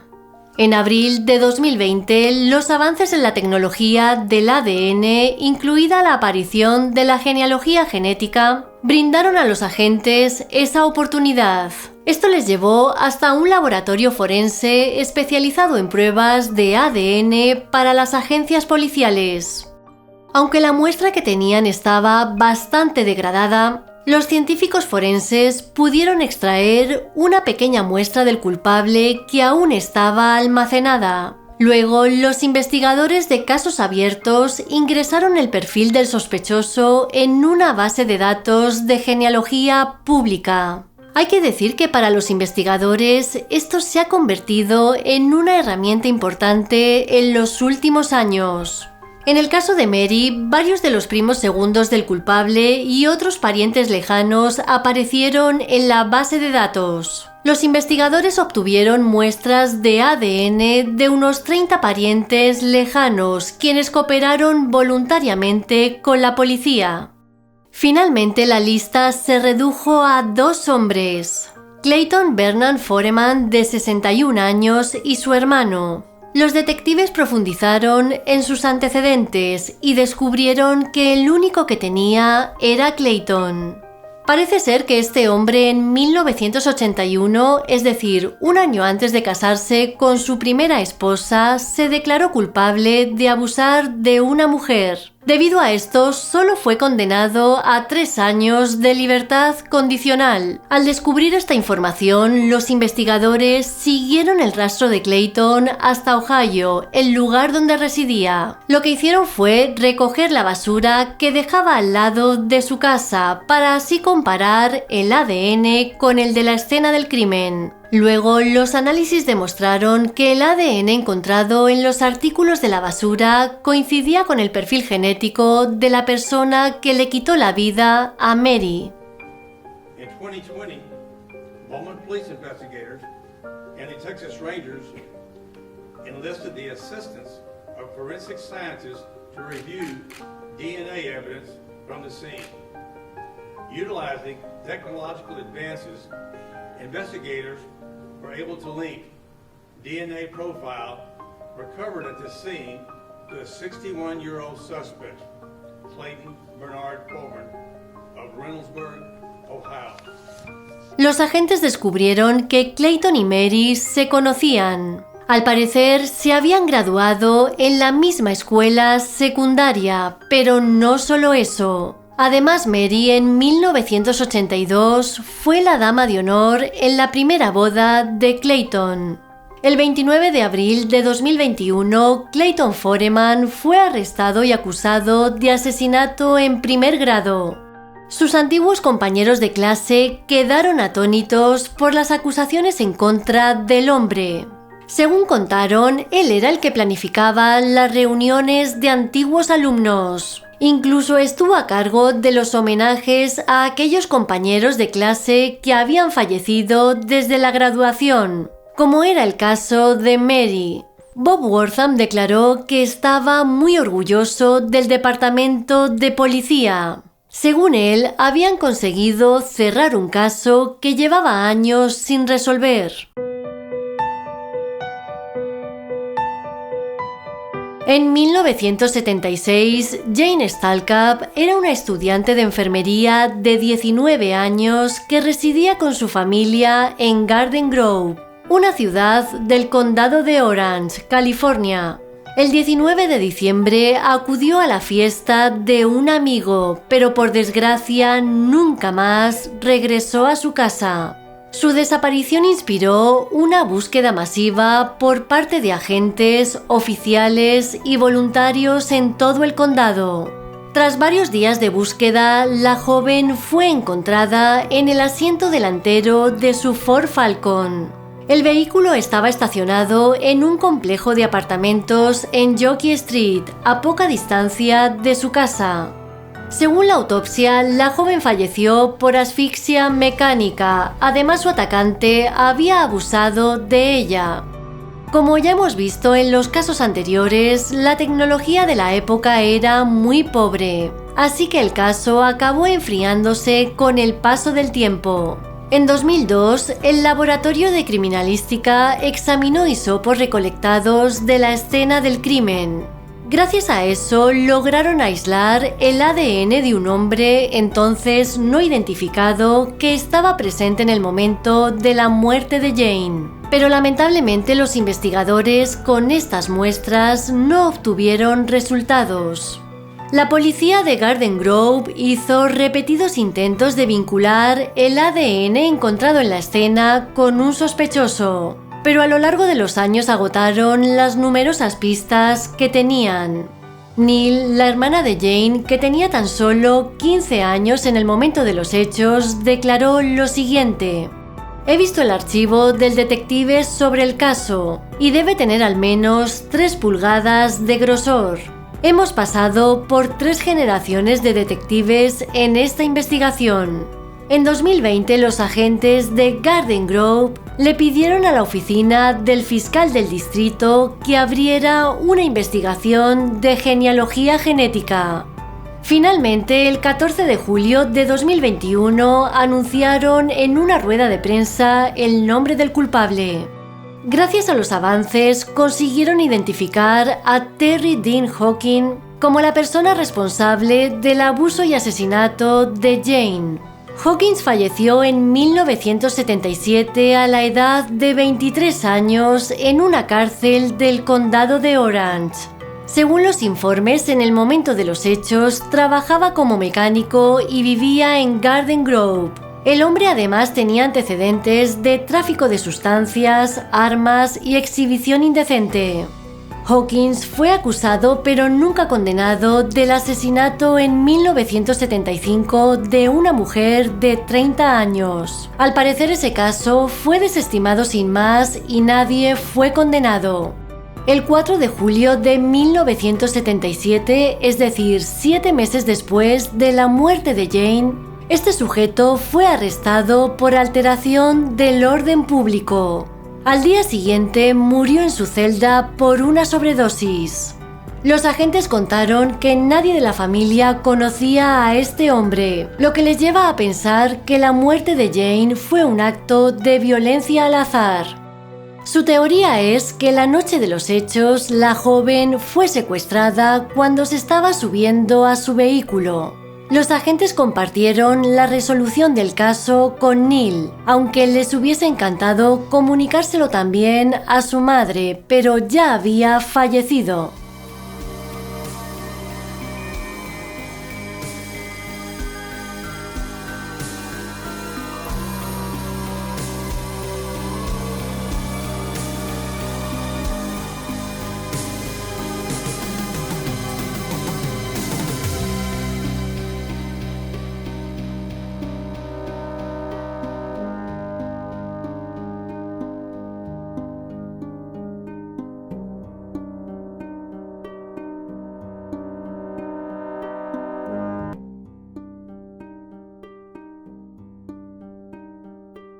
Gail Barrus era una madre soltera de 30 años que en 1988 trabajaba de camarera en 2 sitios diferentes para poder mantener a sus 3 hijos.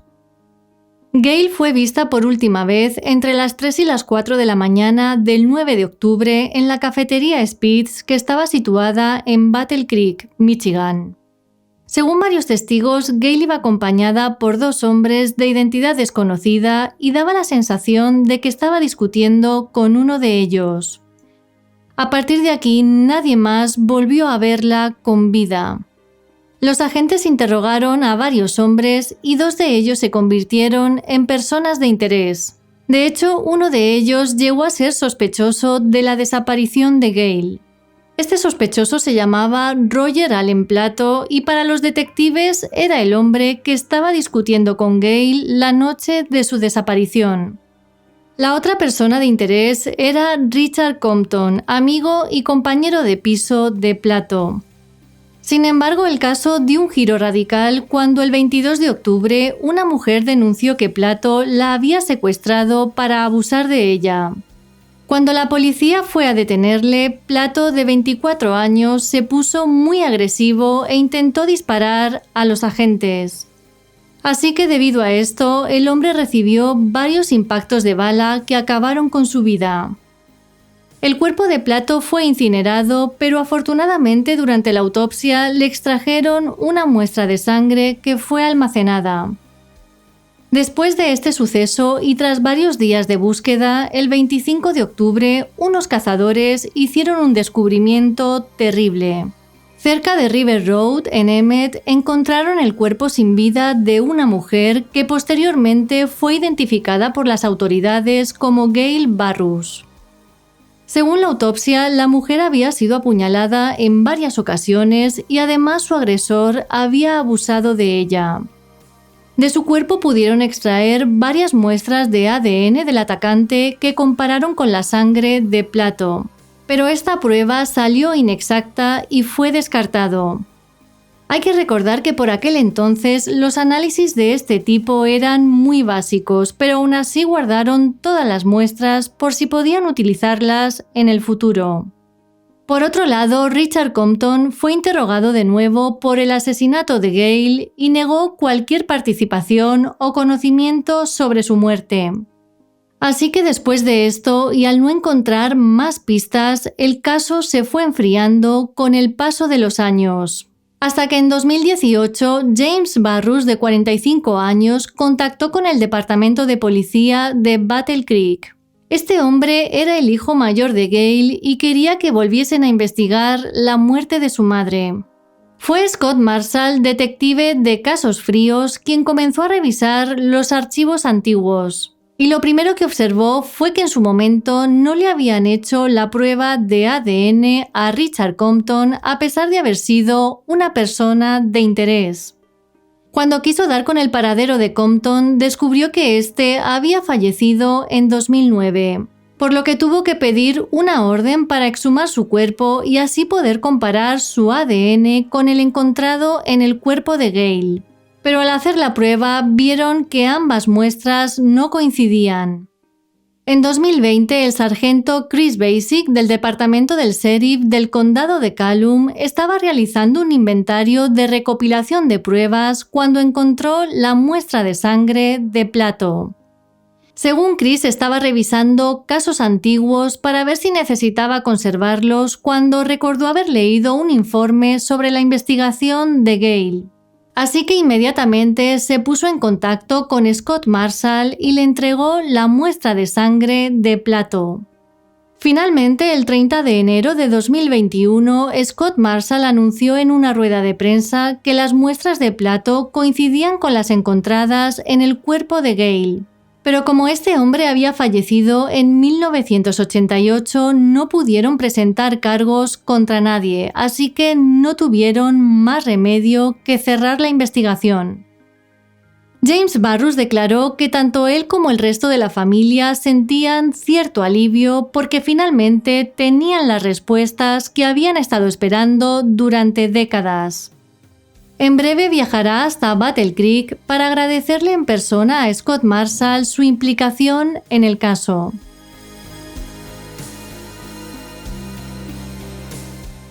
El 30 de mayo de 2004, Jessica Rose Keyworth, de 16 años y residente en Bridgeport, Connecticut, tomó un tren hasta Waterbury para visitar a unos amigos durante el Día de los Caídos. Se sabe que la joven llegó a Waterbury y una vez allí desapareció.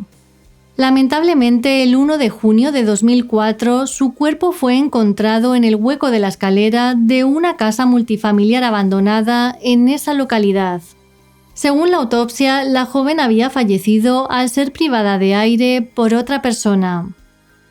Durante años, mientras la familia de Jessica esperaba respuestas, los detectives estuvieron trabajando sin descanso en esta investigación, hasta que finalmente, el 29 de enero de 2021, la policía arrestó a Willie Robinson, de 52 años. Un hombre que en el momento de los hechos ya contaba con un amplio historial de abusos. Fernando Españolo, jefe de la policía de Waterbury, dijo sentirse muy feliz por poder hacer justicia para la familia de la niña y añadió que todo esto fue gracias a la perseverancia de los detectives involucrados en el caso. Españolo no pudo dar más detalles porque todavía hay un juicio pendiente. Lo único que comentó fue que el arresto se produjo gracias al uso de la tecnología de ADN y de la ciencia forense. En la actualidad, Robinson está detenido bajo una fianza de $2 millones y espera la lectura de cargos en la corte.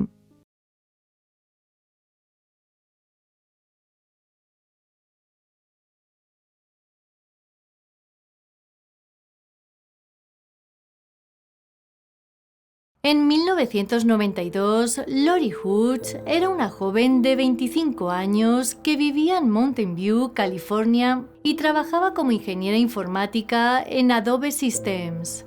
El 5 de septiembre de ese mismo año, el cuerpo sin vida de Lori fue encontrado dentro de su vehículo, muy cerca de un basurero y a tan solo 1,5 kilómetros de su centro de trabajo. A simple vista, los agentes pudieron observar que tenía una cuerda alrededor de su cuello que posteriormente se confirmó como el arma del crimen. Además, la cartera de la chica estaba intacta dentro del vehículo y había señales de lucha. Pero no solo eso, durante la inspección del coche, los agentes encontraron huellas en el parabrisas, por lo que inmediatamente consiguieron identificar al primer sospechoso. Se trataba de John Kevin Woodward y era el compañero de cuarto del novio de Lori. A finales de los 90, John fue llevado a juicio hasta en 2 ocasiones. Aunque es verdad que sus huellas estaban en el parabrisas del vehículo de la chica, esto no probaba que fuese el culpable. Por este motivo, los miembros del jurado no pudieron llegar a un veredicto. Finalmente, tras el segundo juicio, el caso fue desestimado por un juez. Tras esto, John se trasladó a Países Bajos, donde desarrolló su carrera en el área de la tecnología. Incluso llegó a ser presidente y director ejecutivo de ReadyTech, una empresa de capacitación online. Pero los investigadores que llevaban el caso estaban convencidos de que él era el culpable. Para empezar, la noche de los hechos, John no tenía coartada. Y luego, tras varias pesquisas, descubrieron lo que podría ser el motivo para acabar con la vida de Lori. Parece ser que John estaba enamorado del novio de la chica y como él no le correspondía, comenzó a odiar a Lori. A finales de 2020 decidieron examinar de nuevo el caso. Por este motivo, todos los elementos de la investigación se volvieron a enviar al Laboratorio Criminalístico de Santa Clara para su análisis. Gracias a esto hallaron más de 80 huellas latentes que coincidían con John. Pero eso no fue lo más importante.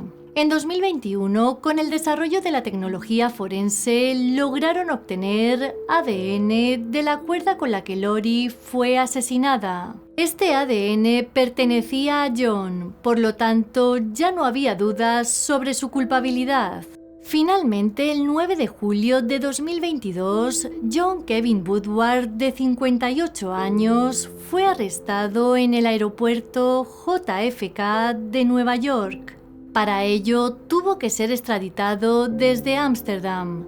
En ese momento, fue acusado del asesinato de Lori Hoods, la novia del compañero con el que había compartido cuarto 30 años atrás. Tras su detención, no tuvo derecho a fianza y fue trasladado a California, donde a día de hoy está a la espera de juicio. En menos de 24 horas, las autoridades holandesas, en coordinación con el Departamento de Justicia, obtuvieron una orden de allanamiento de la casa y el negocio de Woodward en los Países Bajos y confiscaron varias computadoras y unidades USB. Declaraciones de la Fiscalía. La familia de Lori la recuerda como una persona bondadosa. Sin embargo, la policía de Mountain View la definió como una mujer adelantada a su tiempo. La forma en la que Lori vivía y trataba a las personas era un ejemplo sorprendente de lo que estaba bien en el mundo.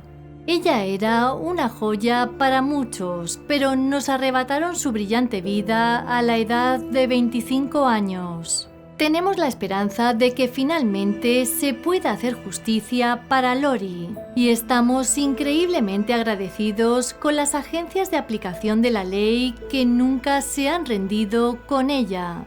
Declaraciones de la familia de Lori Hoods.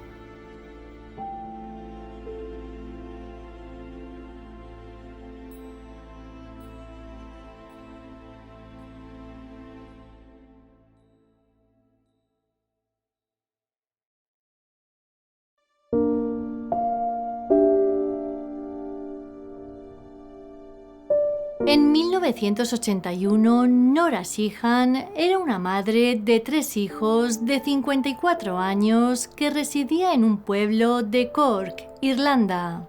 El 6 de junio de ese mismo año acudió al hospital South Infirmary tras ser mordida por un perro. A partir de aquí, nadie más volvió a verla con vida. Su familia comenzó a preocuparse al ver que no regresaba a casa, así que denunciaron la desaparición a la policía e inmediatamente comenzaron a buscarla.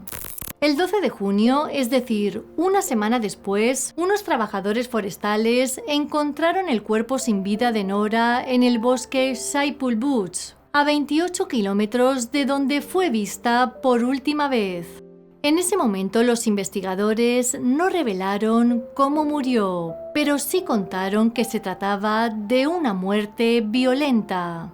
Durante la investigación no pudieron dar con el culpable y el caso acabó enfriándose.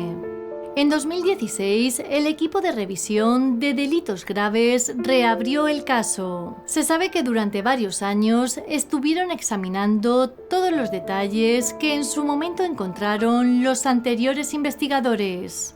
Gracias a esto, en junio de 2022, consiguieron arrestar en su casa de Cork a un hombre de 73 años llamado Noel Long. Tras la detención, se celebró una breve audiencia donde Noel fue declarado culpable. Su abogado, Eddie Burke, dijo que su cliente recibía una pensión estatal y solicitó que mientras estuviese en prisión preventiva tuviese cuidados médicos por problemas de salud graves. El 7 de julio de 2022 fue puesto en libertad tras pagar una fianza de 10.000 euros. Ahora solo queda esperar a la fecha del juicio. Como todavía es una investigación en curso, los detectives no han hecho público qué les llevó hasta la detención de Noel Long. Lo que sí se sabe es que durante la audiencia presentaron bastantes pruebas en su contra.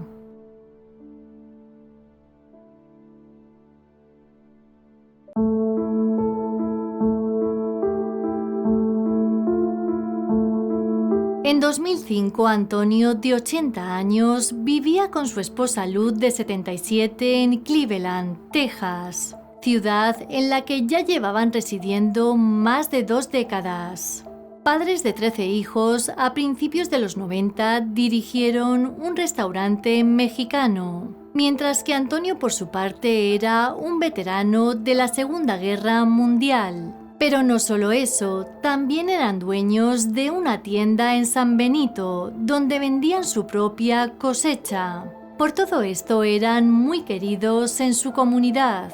Cuando se hicieron mayores, su hija Carolina comenzó a cuidarlos. Así que todo parecía ir bien en la familia, hasta que un día llegó la tragedia. El 14 de abril de 2005 parecía que iba a ser un día como cualquier otro, hasta que Carolina fue a la casa de sus padres para preparar la comida. Una vez dentro hizo un descubrimiento terrible. Antonio yacía sin vida en el suelo, muy cerca del baño, mientras que Luz estaba también sin vida en el dormitorio. En su caso, el culpable se había molestado en dejarla arropada dentro de la cama. La autopsia reveló que la pareja había sido golpeada y privada de aire hasta su fallecimiento. Por otro lado, los perros de la policía consiguieron rastrear el olor de un sospechoso, cosa que les llevó por las vías del tren cercanas hasta un complejo de apartamentos. Lamentablemente, esta pista no les llevó a nada más. En la alfombra de la escena del crimen hallaron sangre que no coincidía con nadie de la base de datos de la policía. Aún así, ingresaron la muestra en el sistema por si en el futuro les podía llevar hasta el culpable. El motivo era todo un misterio, ya que el agresor no había robado nada, por no hablar de que la pareja de ancianos no tenían enemigos. Al no obtener más pistas, el caso se enfrió y fue considerado como no resuelto. Pero todo cambió en marzo de 2021. En ese momento, los detectives de la policía de Cleveland fueron notificados de una coincidencia en el ADN hallado en la casa de la pareja. Para investigar en profundidad, solicitaron la ayuda del programa de investigación de crímenes sin resolver de los Rangers de Texas. Gracias a eso, en 2022, el Departamento de Seguridad Nacional confirmó que ese ADN pertenecía a una mujer llamada Shelley Susan Thompson, de 41 años.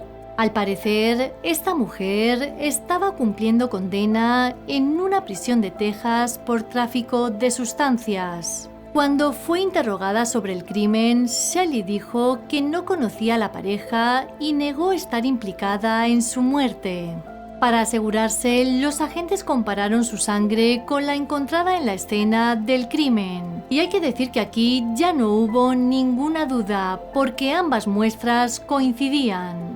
El 8 de julio, Shelley fue arrestada frente a la Oficina de Libertad Condicional por el asesinato de Antonio y Luz Rodríguez. Durante la lectura de cargos le fijaron una fianza de $1 millón. Y según contaron varios medios de comunicación, a día de hoy se enfrenta a la pena capital. Las autoridades indicaron que la investigación continúa, por eso no han trascendido más detalles sobre el caso.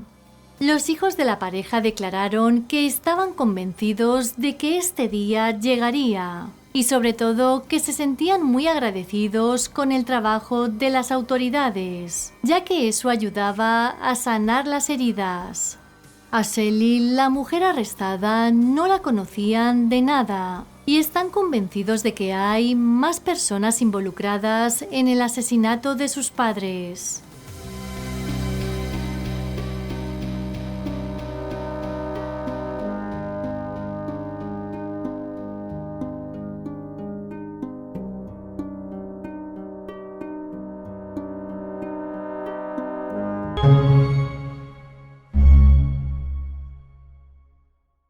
El caso de hoy nos lleva hasta Lancaster, uno de los 67 condados que forman parte del estado de Pensilvania, Estados Unidos. Allí, en el año 1975, residía una joven de 19 años llamada Lindy Sue Bigler junto a su esposo Phil, con quien llevaba casada tan solo unos meses. La pareja estaba deseando ahorrar para mudarse a un apartamento nuevo y mucho más grande, pero mientras tanto se conformaban con el lugar en el que estaban. Se sabe que Lindy trabajaba en una floristería local y que por sus detalles tenía muy buena reputación entre la clientela. Aparentemente todo iba bien en la vida de Lindy, hasta que un día confesó algo a sus más allegados. Y es que según ella se sentía vigilada. Tan solo unos días después, alguien acabó con su vida de manera brutal.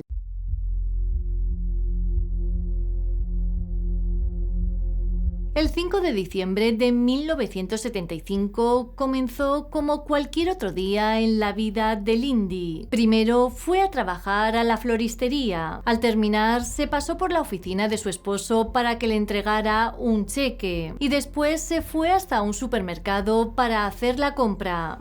Unas horas después, los tíos de la chica hicieron un descubrimiento terrible. Y es que al llegar al apartamento de su sobrina, la encontraron sin vida sobre un gran charco de sangre. Lo más impactante fue ver que un arma blanca de su propia cocina salía de su pecho con un paño envuelto alrededor del mango. La policía llegó inmediatamente al apartamento de Lindy y lo primero que observaron fue que la mujer había sido atacada mientras colocaba la compra del supermercado. Además, todo indicaba que había habido una lucha desesperada.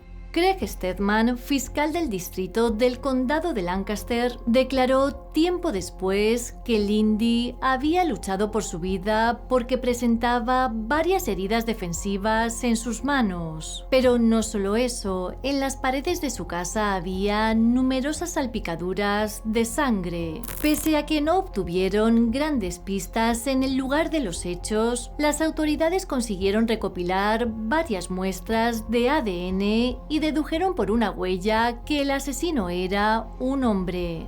La autopsia determinó que el ataque se había producido entre las 6:30 y las 7 de la tarde. El forense encontró 19 heridas de arma blanca en el cuello, el pecho, la parte superior de su abdomen y la espalda. El atacante también había abusado de ella. Los investigadores entrevistaron al entorno de la mujer, al igual que a las personas que podría haber conocido por su trabajo o en su vida cotidiana. Obviamente su marido fue investigado, pero enseguida le descartaron como sospechoso porque su coartada era bastante sólida. Al no hallar pistas entre su círculo más cercano, los agentes se centraron en la teoría del desconocido que podría llevar tiempo siguiéndola. Recordemos que ella manifestó antes de los hechos que se sentía observada, pero aún así esto no les llevó a nada. De manera frustrante, el caso comenzó a enfriarse a pesar de los numerosos intentos de revivirlo en los años siguientes.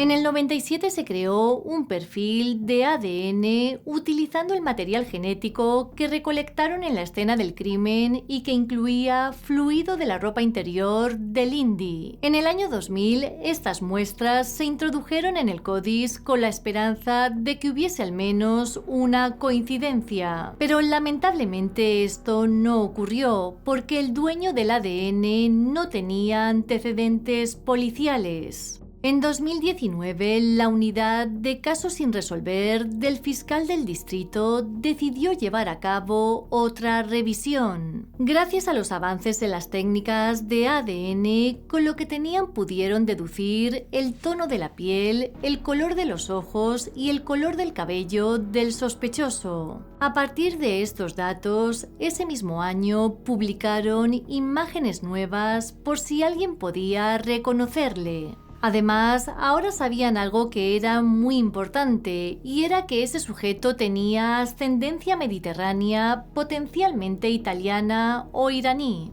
Aunque no hubo pistas con la liberación de las nuevas imágenes, los investigadores continuaron utilizando tecnología de ADN en evolución y genealogía genética para rastrear a la persona responsable hasta sus raíces. En 2020, y tras varias pruebas de reconocimiento genético, consiguieron elaborar un listado de sospechosos entre los que se encontraba un hombre llamado David Sinopoli. Sissy Moore, experta en genealogía genética, descubrió que David tenía además ascendencia italiana, lo que permitió cerrar el perímetro de búsqueda. Había muy pocas personas que vivían en Lancaster en el momento del crimen que tenían la edad y el género correctos y un árbol genealógico consistente con estos orígenes. Esto me permitió priorizar candidatos cuya descendencia se determinó que era exclusivamente de familias con orígenes en Gasperina. Declaraciones de Sissy Moore. Lo que descubrieron sobre David Sinopoli inmediatamente le convirtió en el principal sospechoso, y es que este hombre era vecino de Lindy justo en la época en la que ella fue asesinada. Tras los hechos se cambió de casa, pero nunca dejó Lancaster. Ahora, con toda esta información, lo único que necesitaban era comparar su ADN con el encontrado en la escena del crimen para certificar que él era el culpable. Para eso simplemente tenían que encontrar el momento adecuado. Los agentes comenzaron a vigilar a David de cerca, hasta que en febrero de 2022 se presentó ante ellos una oportunidad que no podían dejar escapar. El hombre iba a tomar un vuelo a Filadelfia, así que le siguieron hasta el aeropuerto con la misión de obtener una muestra de su ADN. Mientras David, de 68 años, esperaba para embarcar, se tomó un café, y cuando tiró el vaso a la papelera, los agentes que le estaban siguiendo lo recuperaron. Tras un análisis minucioso de este, pudieron certificar que David fue la persona que acabó con la vida de Lindy. Como prueba adicional, los técnicos también analizaron 2 manchas de sangre que tomaron en su momento de las medias de la mujer. Estas también coincidieron con el perfil de ADN de la taza de café. So today we are here to announce the arrest of 68-year-old David Sinopoli of the 300 block of Faulkner Drive in East Hempfield Township for the murder of Lindy Sue Beekler 46 years ago.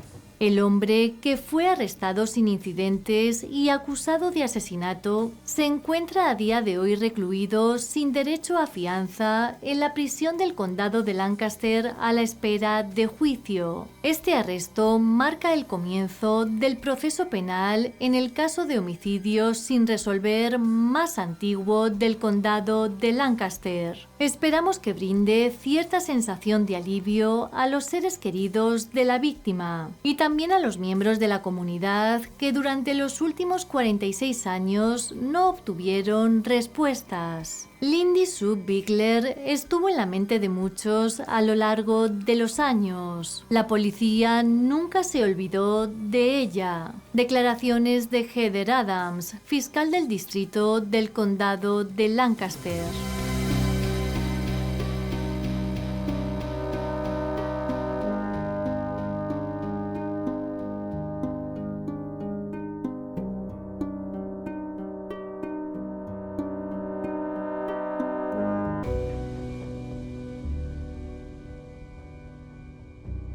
En el año 96, Christopher Hervey era un joven de 22 años que residía en Santa Ana, California, junto a su novia Jade Benning, también de 22. El 4 de enero de ese mismo año, Jade hizo una llamada a emergencias a las 3 de la mañana. Según ella, un hombre negro había entrado en su apartamento armado y había atacado a su novio. Cuando los servicios de emergencias llegaron al lugar, solo pudieron certificar la muerte de Christopher. La chica, por su parte, presentaba un corte menor en la mano derecha que se había hecho mientras forcejeaba con el intruso.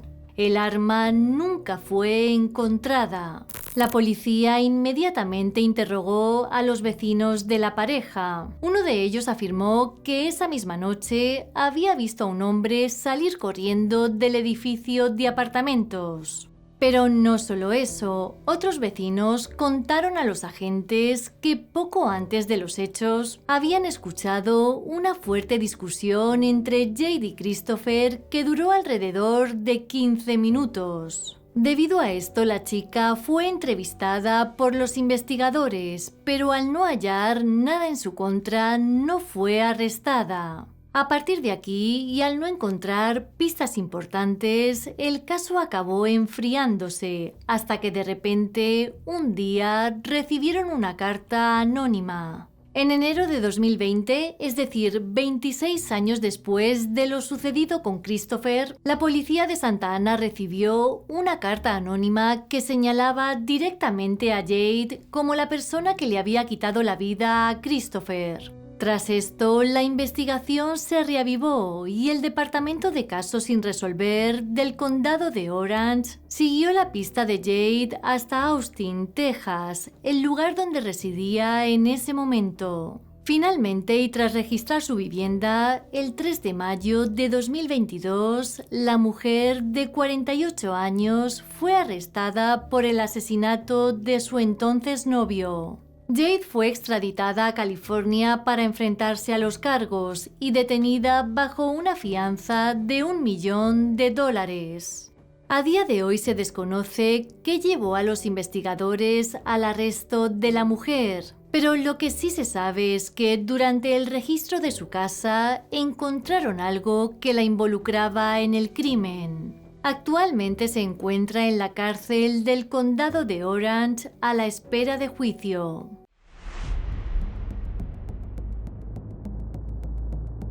La noche del 20 de febrero del año 87, Roxanne Lee Wood, de 30 años, salió a tomar algo a un bar y a jugar a los bolos junto a Terry, su marido. A eso de las 10, como la mujer estaba ya cansada, decidió marcharse antes a su casa, que estaba situada en Niles, un pueblo de Michigan. 45 minutos después, el hombre también decidió retirarse. Sin embargo, cuando llegó a su domicilio, hizo un descubrimiento terrible. Y es que el cuerpo sin vida de su mujer yacía en el suelo de la cocina. Al parecer, alguien había golpeado a Roxanne en la cabeza con una sartén y le había herido en la garganta con un arma blanca que había desaparecido. Al lado de su cuerpo solo estaba la funda de dicha arma. Cuando los investigadores llegaron al lugar, observaron que ni la puerta ni las ventanas habían sido forzadas. Tras esto, el empeño de los agentes se centró en encontrar el arma homicida. Por eso, un equipo de buzos estuvo horas buscándola en un lago de la zona. Aún así, nunca lograron encontrarla. Por otro lado, la autopsia determinó que el atacante había abusado de Roxanne, motivo por el cual pudieron extraer muestras de ADN desconocido que al ingresar en la base de datos no dio resultados y que por supuesto guardaron por si en el futuro era de utilidad. Terry, el marido, nunca fue arrestado porque este ADN no coincidía con el suyo, pero sí que fue nombrado principal sospechoso en las investigaciones originales y en las posteriores. Con el paso del tiempo, el caso se enfrió, hasta que en agosto de 2020 el Departamento de Casos Fríos lo reabrió para analizarlo desde una nueva perspectiva.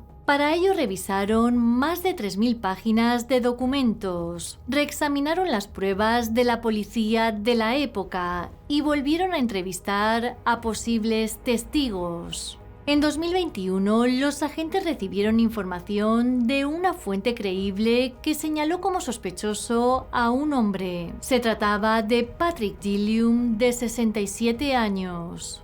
El detective encargado del caso dijo que el paso del tiempo les estaba ayudando, entre otras cosas porque las relaciones personales van cambiando y si alguien que conocía al culpable no estuvo dispuesto a hablar entonces, ahora sí quería hacerlo. Las autoridades descubrieron que en el momento de los hechos, Patrick residía a tan solo 15 kilómetros del domicilio de Roxanne, pero no solo eso. Parece ser que este individuo había estado en prisión por robo y abusos. Sin embargo, 6 meses antes del asesinato fue liberado.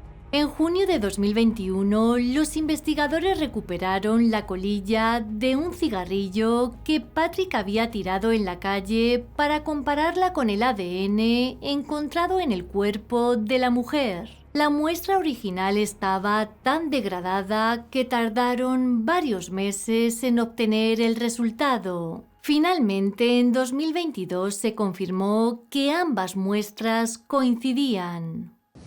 Today we're here to announce charges being authorized in the 1987 murder of Roxanne Wood. Patrick Wayne Gillum, 67 years old, of South Bend, Indiana, has been charged by the Berrien County Prosecutor's Office with open murder and breaking and entering of an occupied dwelling for the 1987 death of Roxanne Wood. En marzo de este mismo año, en un acuerdo de culpabilidad, Patrick fue acusado de asesinato en segundo grado. Por ello, fue condenado a pasar un mínimo de 23 años en prisión. Aún así, este hombre, de puertas para adentro, nunca llegó a admitir su culpabilidad, ya que según su abogado no recordaba nada de lo que pasó. Lo que sí hizo fue disculparse. Lamento mucho lo que hice, lo siento mucho. Espero que en algún momento en el futuro, con la ayuda de Dios, puedas perdonarme. Declaraciones de Patrick Gilliam. Terry, quien siempre mantuvo su inocencia, ha quedado completamente absuelto del asesinato de su esposa, pero durante años tuvo que enfrentarse a dolorosas especulaciones. Janet, hermana de Roxanne, declaró que su cuñado había sufrido daños irreparables y que había tenido que lidiar con todo tipo de rumores. La mujer calificó el asesinato de su hermana como una cadena perpetua para la familia.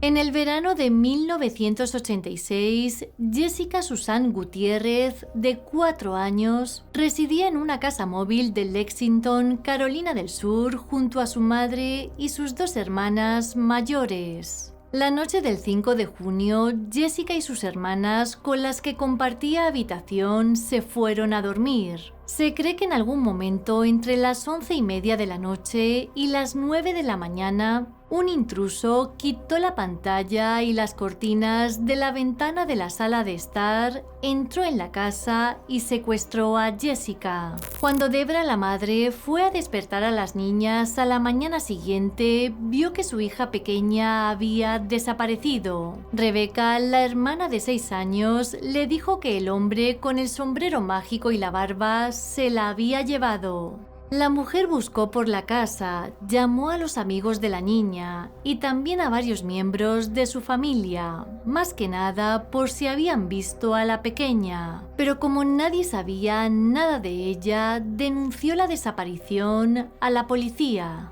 Como es lógico en estos casos, los agentes lo primero que hicieron fue investigar el entorno de la niña. Gracias a eso supieron que días antes Debra había roto con su novio debido a los problemas de él con el alcohol. La mujer temía que para vengarse de ella se hubiese llevado a la niña, pero tras ser interrogado fue liberado por falta de pruebas. Por otro lado, también se descartó al padre biológico de Jessica, ya que este hombre residía en California y varios testigos afirmaron que se encontraba allí la noche del secuestro. Pero hubo otro sospechoso que llamó la atención de la policía. Se trataba de Thomas Eric McDowell, de 27 años, y es que este amigo de la familia ya había cumplido condena en Carolina del Norte por abuso. Al año siguiente, McDowell fue condenado a pasar 10 años en prisión por otro cargo de abuso, y fue allí donde hizo una confesión sorprendente. Parece ser que a su compañero de celda le dijo que había secuestrado a una niña en el condado de Lexington y que tras quitarle la vida había enterrado su cuerpo en un vertedero. A esto añadió que cuando la secuestró llevaba puesto un sombrero vaquero alto, cosa que coincidía con la descripción que dio la hermana de la niña. Su compañero de celda contó a las autoridades lo que McDowell le había dicho, así que los detectives le interrogaron para ver si sus afirmaciones eran ciertas. McDowell respondió que solo confesaría si le otorgaban inmunidad procesal por el crimen, pero los agentes rechazaron su pedido y el hombre se negó a hablar con ellos. Aunque el caso se volvió a revisar en 2008 y en 2015 no hubo ningún avance, hasta que en 2021 el FBI y la Oficina del Fiscal de Carolina del Sur decidieron reabrir el caso. Varios agentes volvieron a revisar los informes originales y entrevistaron a más de 125 testigos potenciales. Tras esto, el 6 de enero de 2022, Thomas McDowell, de 61 años, fue detenido en su casa de Wake Forest por el secuestro y asesinato de Jessica Gutiérrez. Tras una audiencia preliminar realizada el 7 de enero, el juez dictaminó que McDowell continuaría detenido sin derecho a fianza. Después fue extraditado a Carolina del Sur, donde a día de hoy está esperando su juicio. Lo único que han revelado los investigadores es que las huellas dactilares de este hombre coinciden con las encontradas en la ventana por la que entró la persona que se llevó a la pequeña. Aún así, no han querido revelar el resto de pruebas que tienen en su contra hasta que no finalice el juicio. Y lamentablemente, el cuerpo de Jessica a día de hoy no ha sido encontrado.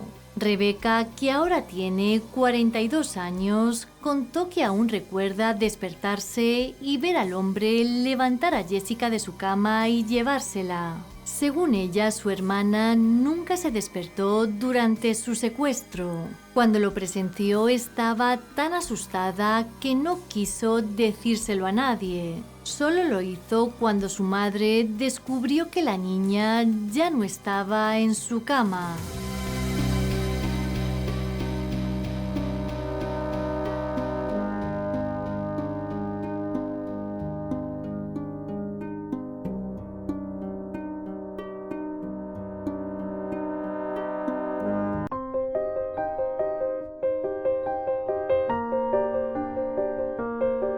En 1988, Diane Dunn era una mujer de 29 años que trabajaba como técnico de comunicaciones en San Diego Transit Corporation. El 2 de mayo, la joven no se presentó a trabajar, así que un compañero fue hasta su casa para verificar si estaba bien. Sin embargo, una vez allí encontró una escena un tanto extraña. Y es que Mark, el hijo de 2 años que tenía Diane, estaba deambulando solo por el bloque de apartamentos. Cuando el compañero dio la voz de alarma, decidieron entrar en la casa de la mujer y fue allí donde la encontraron sin vida. A simple vista se pudo observar que Diane había sido asesinada. Las autoridades del departamento del sheriff de San Diego llegaron inmediatamente a la escena y recolectaron varias pruebas. A partir de aquí, el círculo cercano de la mujer fue entrevistado, pero nadie tenía ni idea de quién querría hacerle daño a Diane.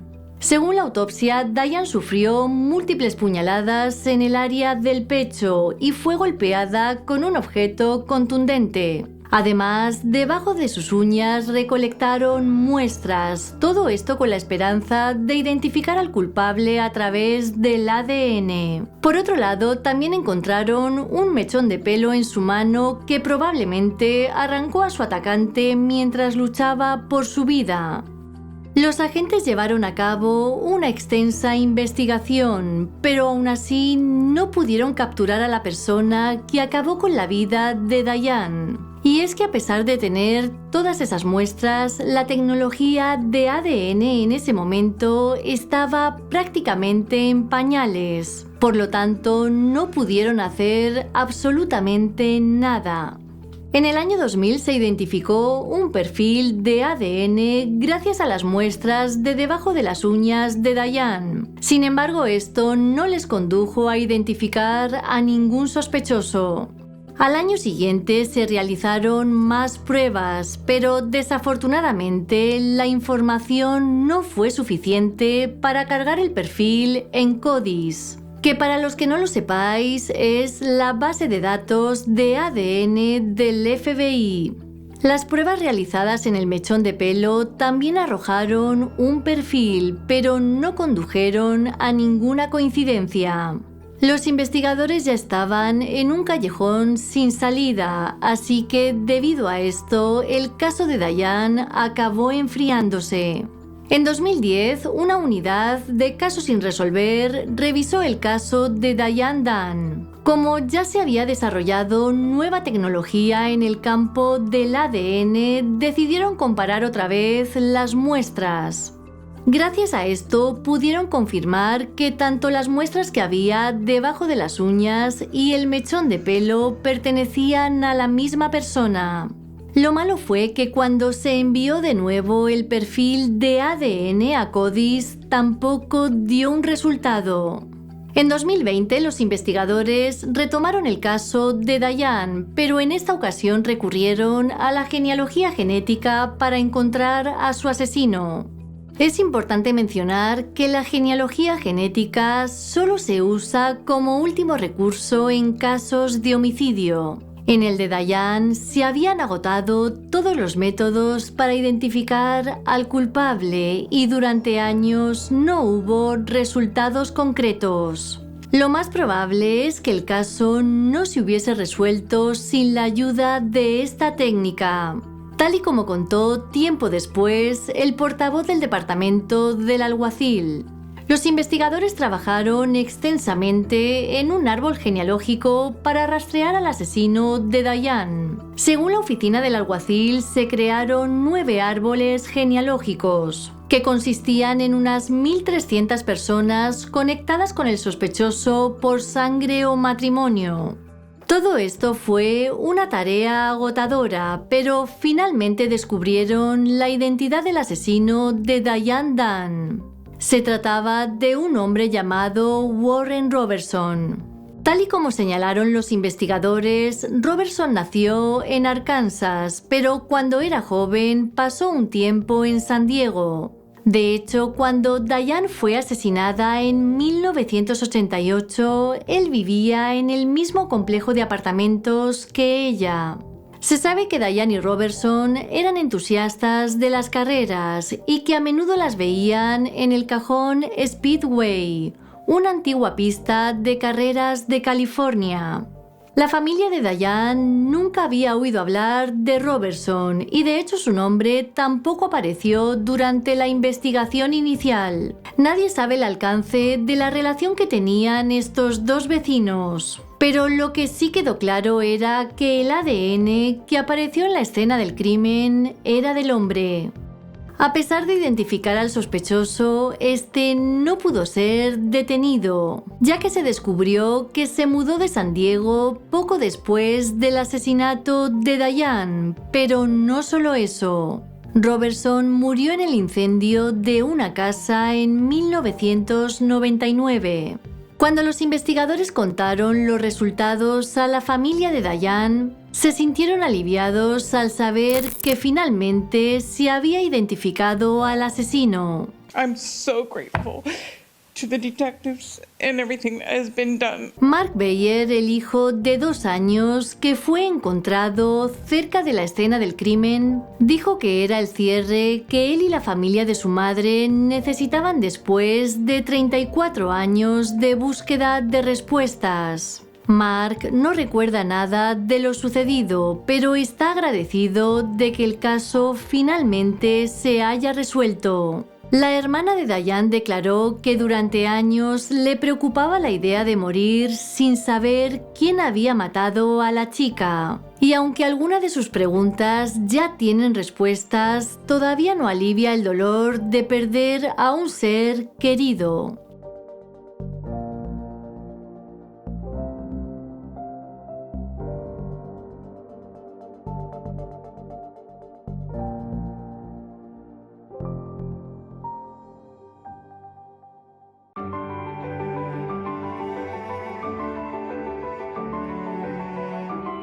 En 1994, Cherry Haas, de 39 años, era una madre de 3 hijos recién divorciada que se había mudado a un apartamento de 2 habitaciones en Desert Hot Springs, California.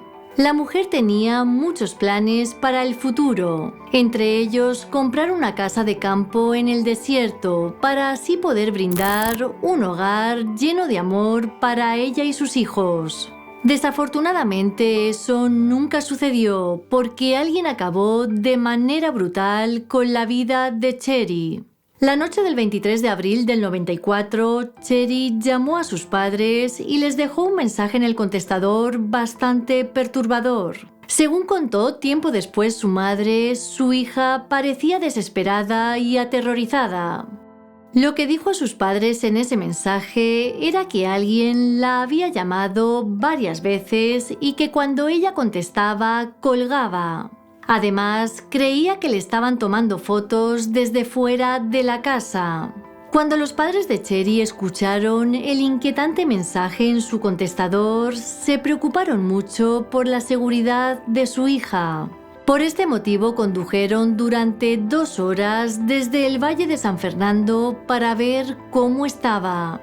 El 24 de abril, a las 9 de la mañana, los padres de Cherry llegaron al apartamento de su hija. Ruth Friedman, la madre, se asustó al instante y es que observó varias cosas que indicaban que algo iba bastante mal. Para empezar, la luz del porche estaba encendida y el perro de la familia fuera. La puerta del apartamento estaba abierta y el Plymouth blanco de Cherry estaba estacionado en la calle, aunque ella siempre lo dejaba en el camino de entrada. Nada más entrar en la casa, descubrieron que el lugar era un desastre. Cherry había estado haciendo ligeras obras en el apartamento y todo estaba lleno de herramientas, pintura y cajas. Entre todo ese desorden, encontraron a su hija semidesnuda y sin vida. Horrorizados, inmediatamente avisaron a la policía. Afortunadamente, los 3 hijos de la mujer, de 8, 13 y 14 años, no estaban en la casa en el momento de los hechos. Y es que al parecer habían quedado con su padre para cenar esa noche. La autopsia reveló que Cherry había sido apuñalada hasta la muerte y mordida varias veces en el cuello. Además tenía heridas defensivas, cosa que indicaba que había luchado por su vida hasta el final. Lo más importante es que debido a esta lucha, su atacante dejó sangre en la escena. El equipo forense investigó la escena del crimen y fue ahí cuando determinaron que la sangre encontrada coincidía con la muestra de ADN que habían extraído de la saliva de las marcas de la mordedura que la víctima tenía en el cuello. En ese momento solo pudieron determinar que pertenecía a un hombre desconocido. Pero más adelante, esta muestra sería crucial para resolver el caso. Aunque la hora exacta de la muerte no se podía saber, pensaron que todo sucedió en algún momento entre la medianoche y las 9 de la mañana. Es decir, entre el momento en el que Cherry llamó a sus padres y hasta que ellos descubrieron su cuerpo. Desert Hot Springs era un pueblo pequeño y los agentes creían que alguien en la zona había visto u oído algo crucial para el caso. Por este motivo, pidieron a los habitantes presentar cualquier información que tuvieran, pero sin éxito.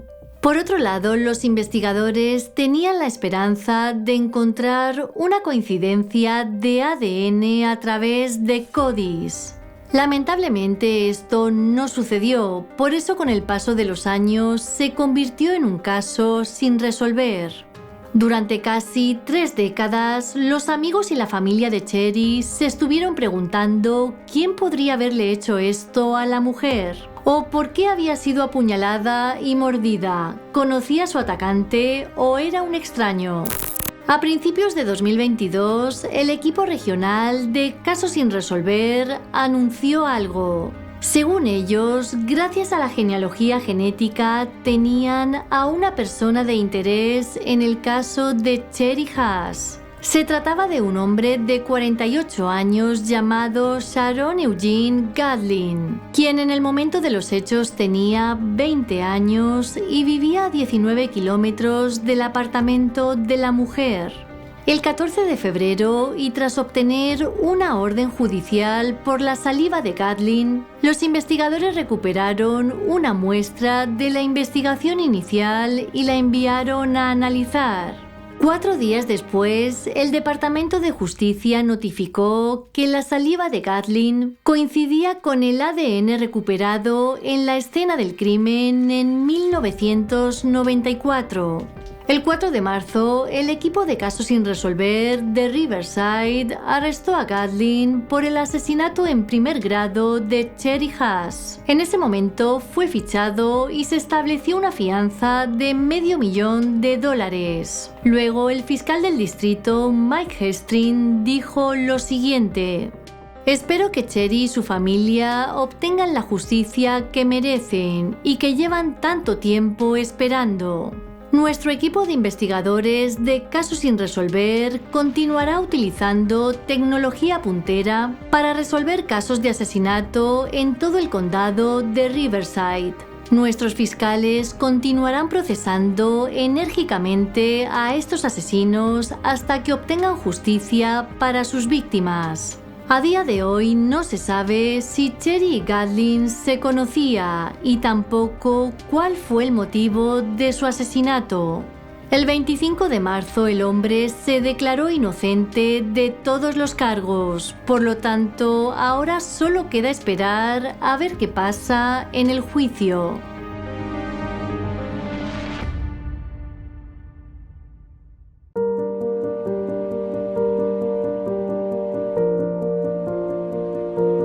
El 13 de febrero del 84, las autoridades fueron llamadas para acudir a un almacén en Irving Boulevard, un lugar situado al noreste de Dallas, Texas. Al parecer, alguien había encontrado el cuerpo sin vida de una mujer joven y a simple vista todo indicaba que había sido asesinada. Los detectives finalmente identificaron a la víctima como Mary Jane Thompson, de 21 años. Según la autopsia, su atacante había abusado de ella y después le había quitado la vida atando sus propios calentadores en el cuello. Es verdad que en ese momento recogieron varias muestras en la escena, incluido el semen del atacante. Pero como la tecnología del ADN no estaba muy desarrollada, no pudieron dar con el culpable. Sin embargo, las muestras estaban muy bien conservadas y esto terminaría siendo crucial para resolver el caso. En su página de Facebook, Selena Tomasello, la hermana de Mary Jane, contó que la joven soñaba con ser modelo desde que era niña.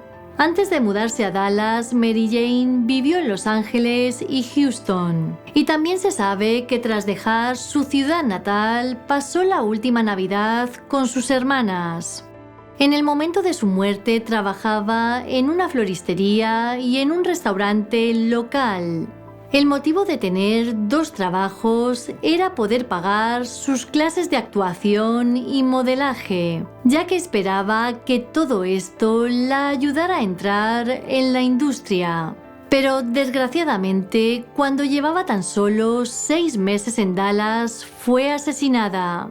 Según la cronología de los hechos, el 11 de febrero, Mary Jane tomó un autobús para ir a la clínica médica Trinity. Sin embargo, allí no fue vista porque dicha clínica estaba cerrada ese día.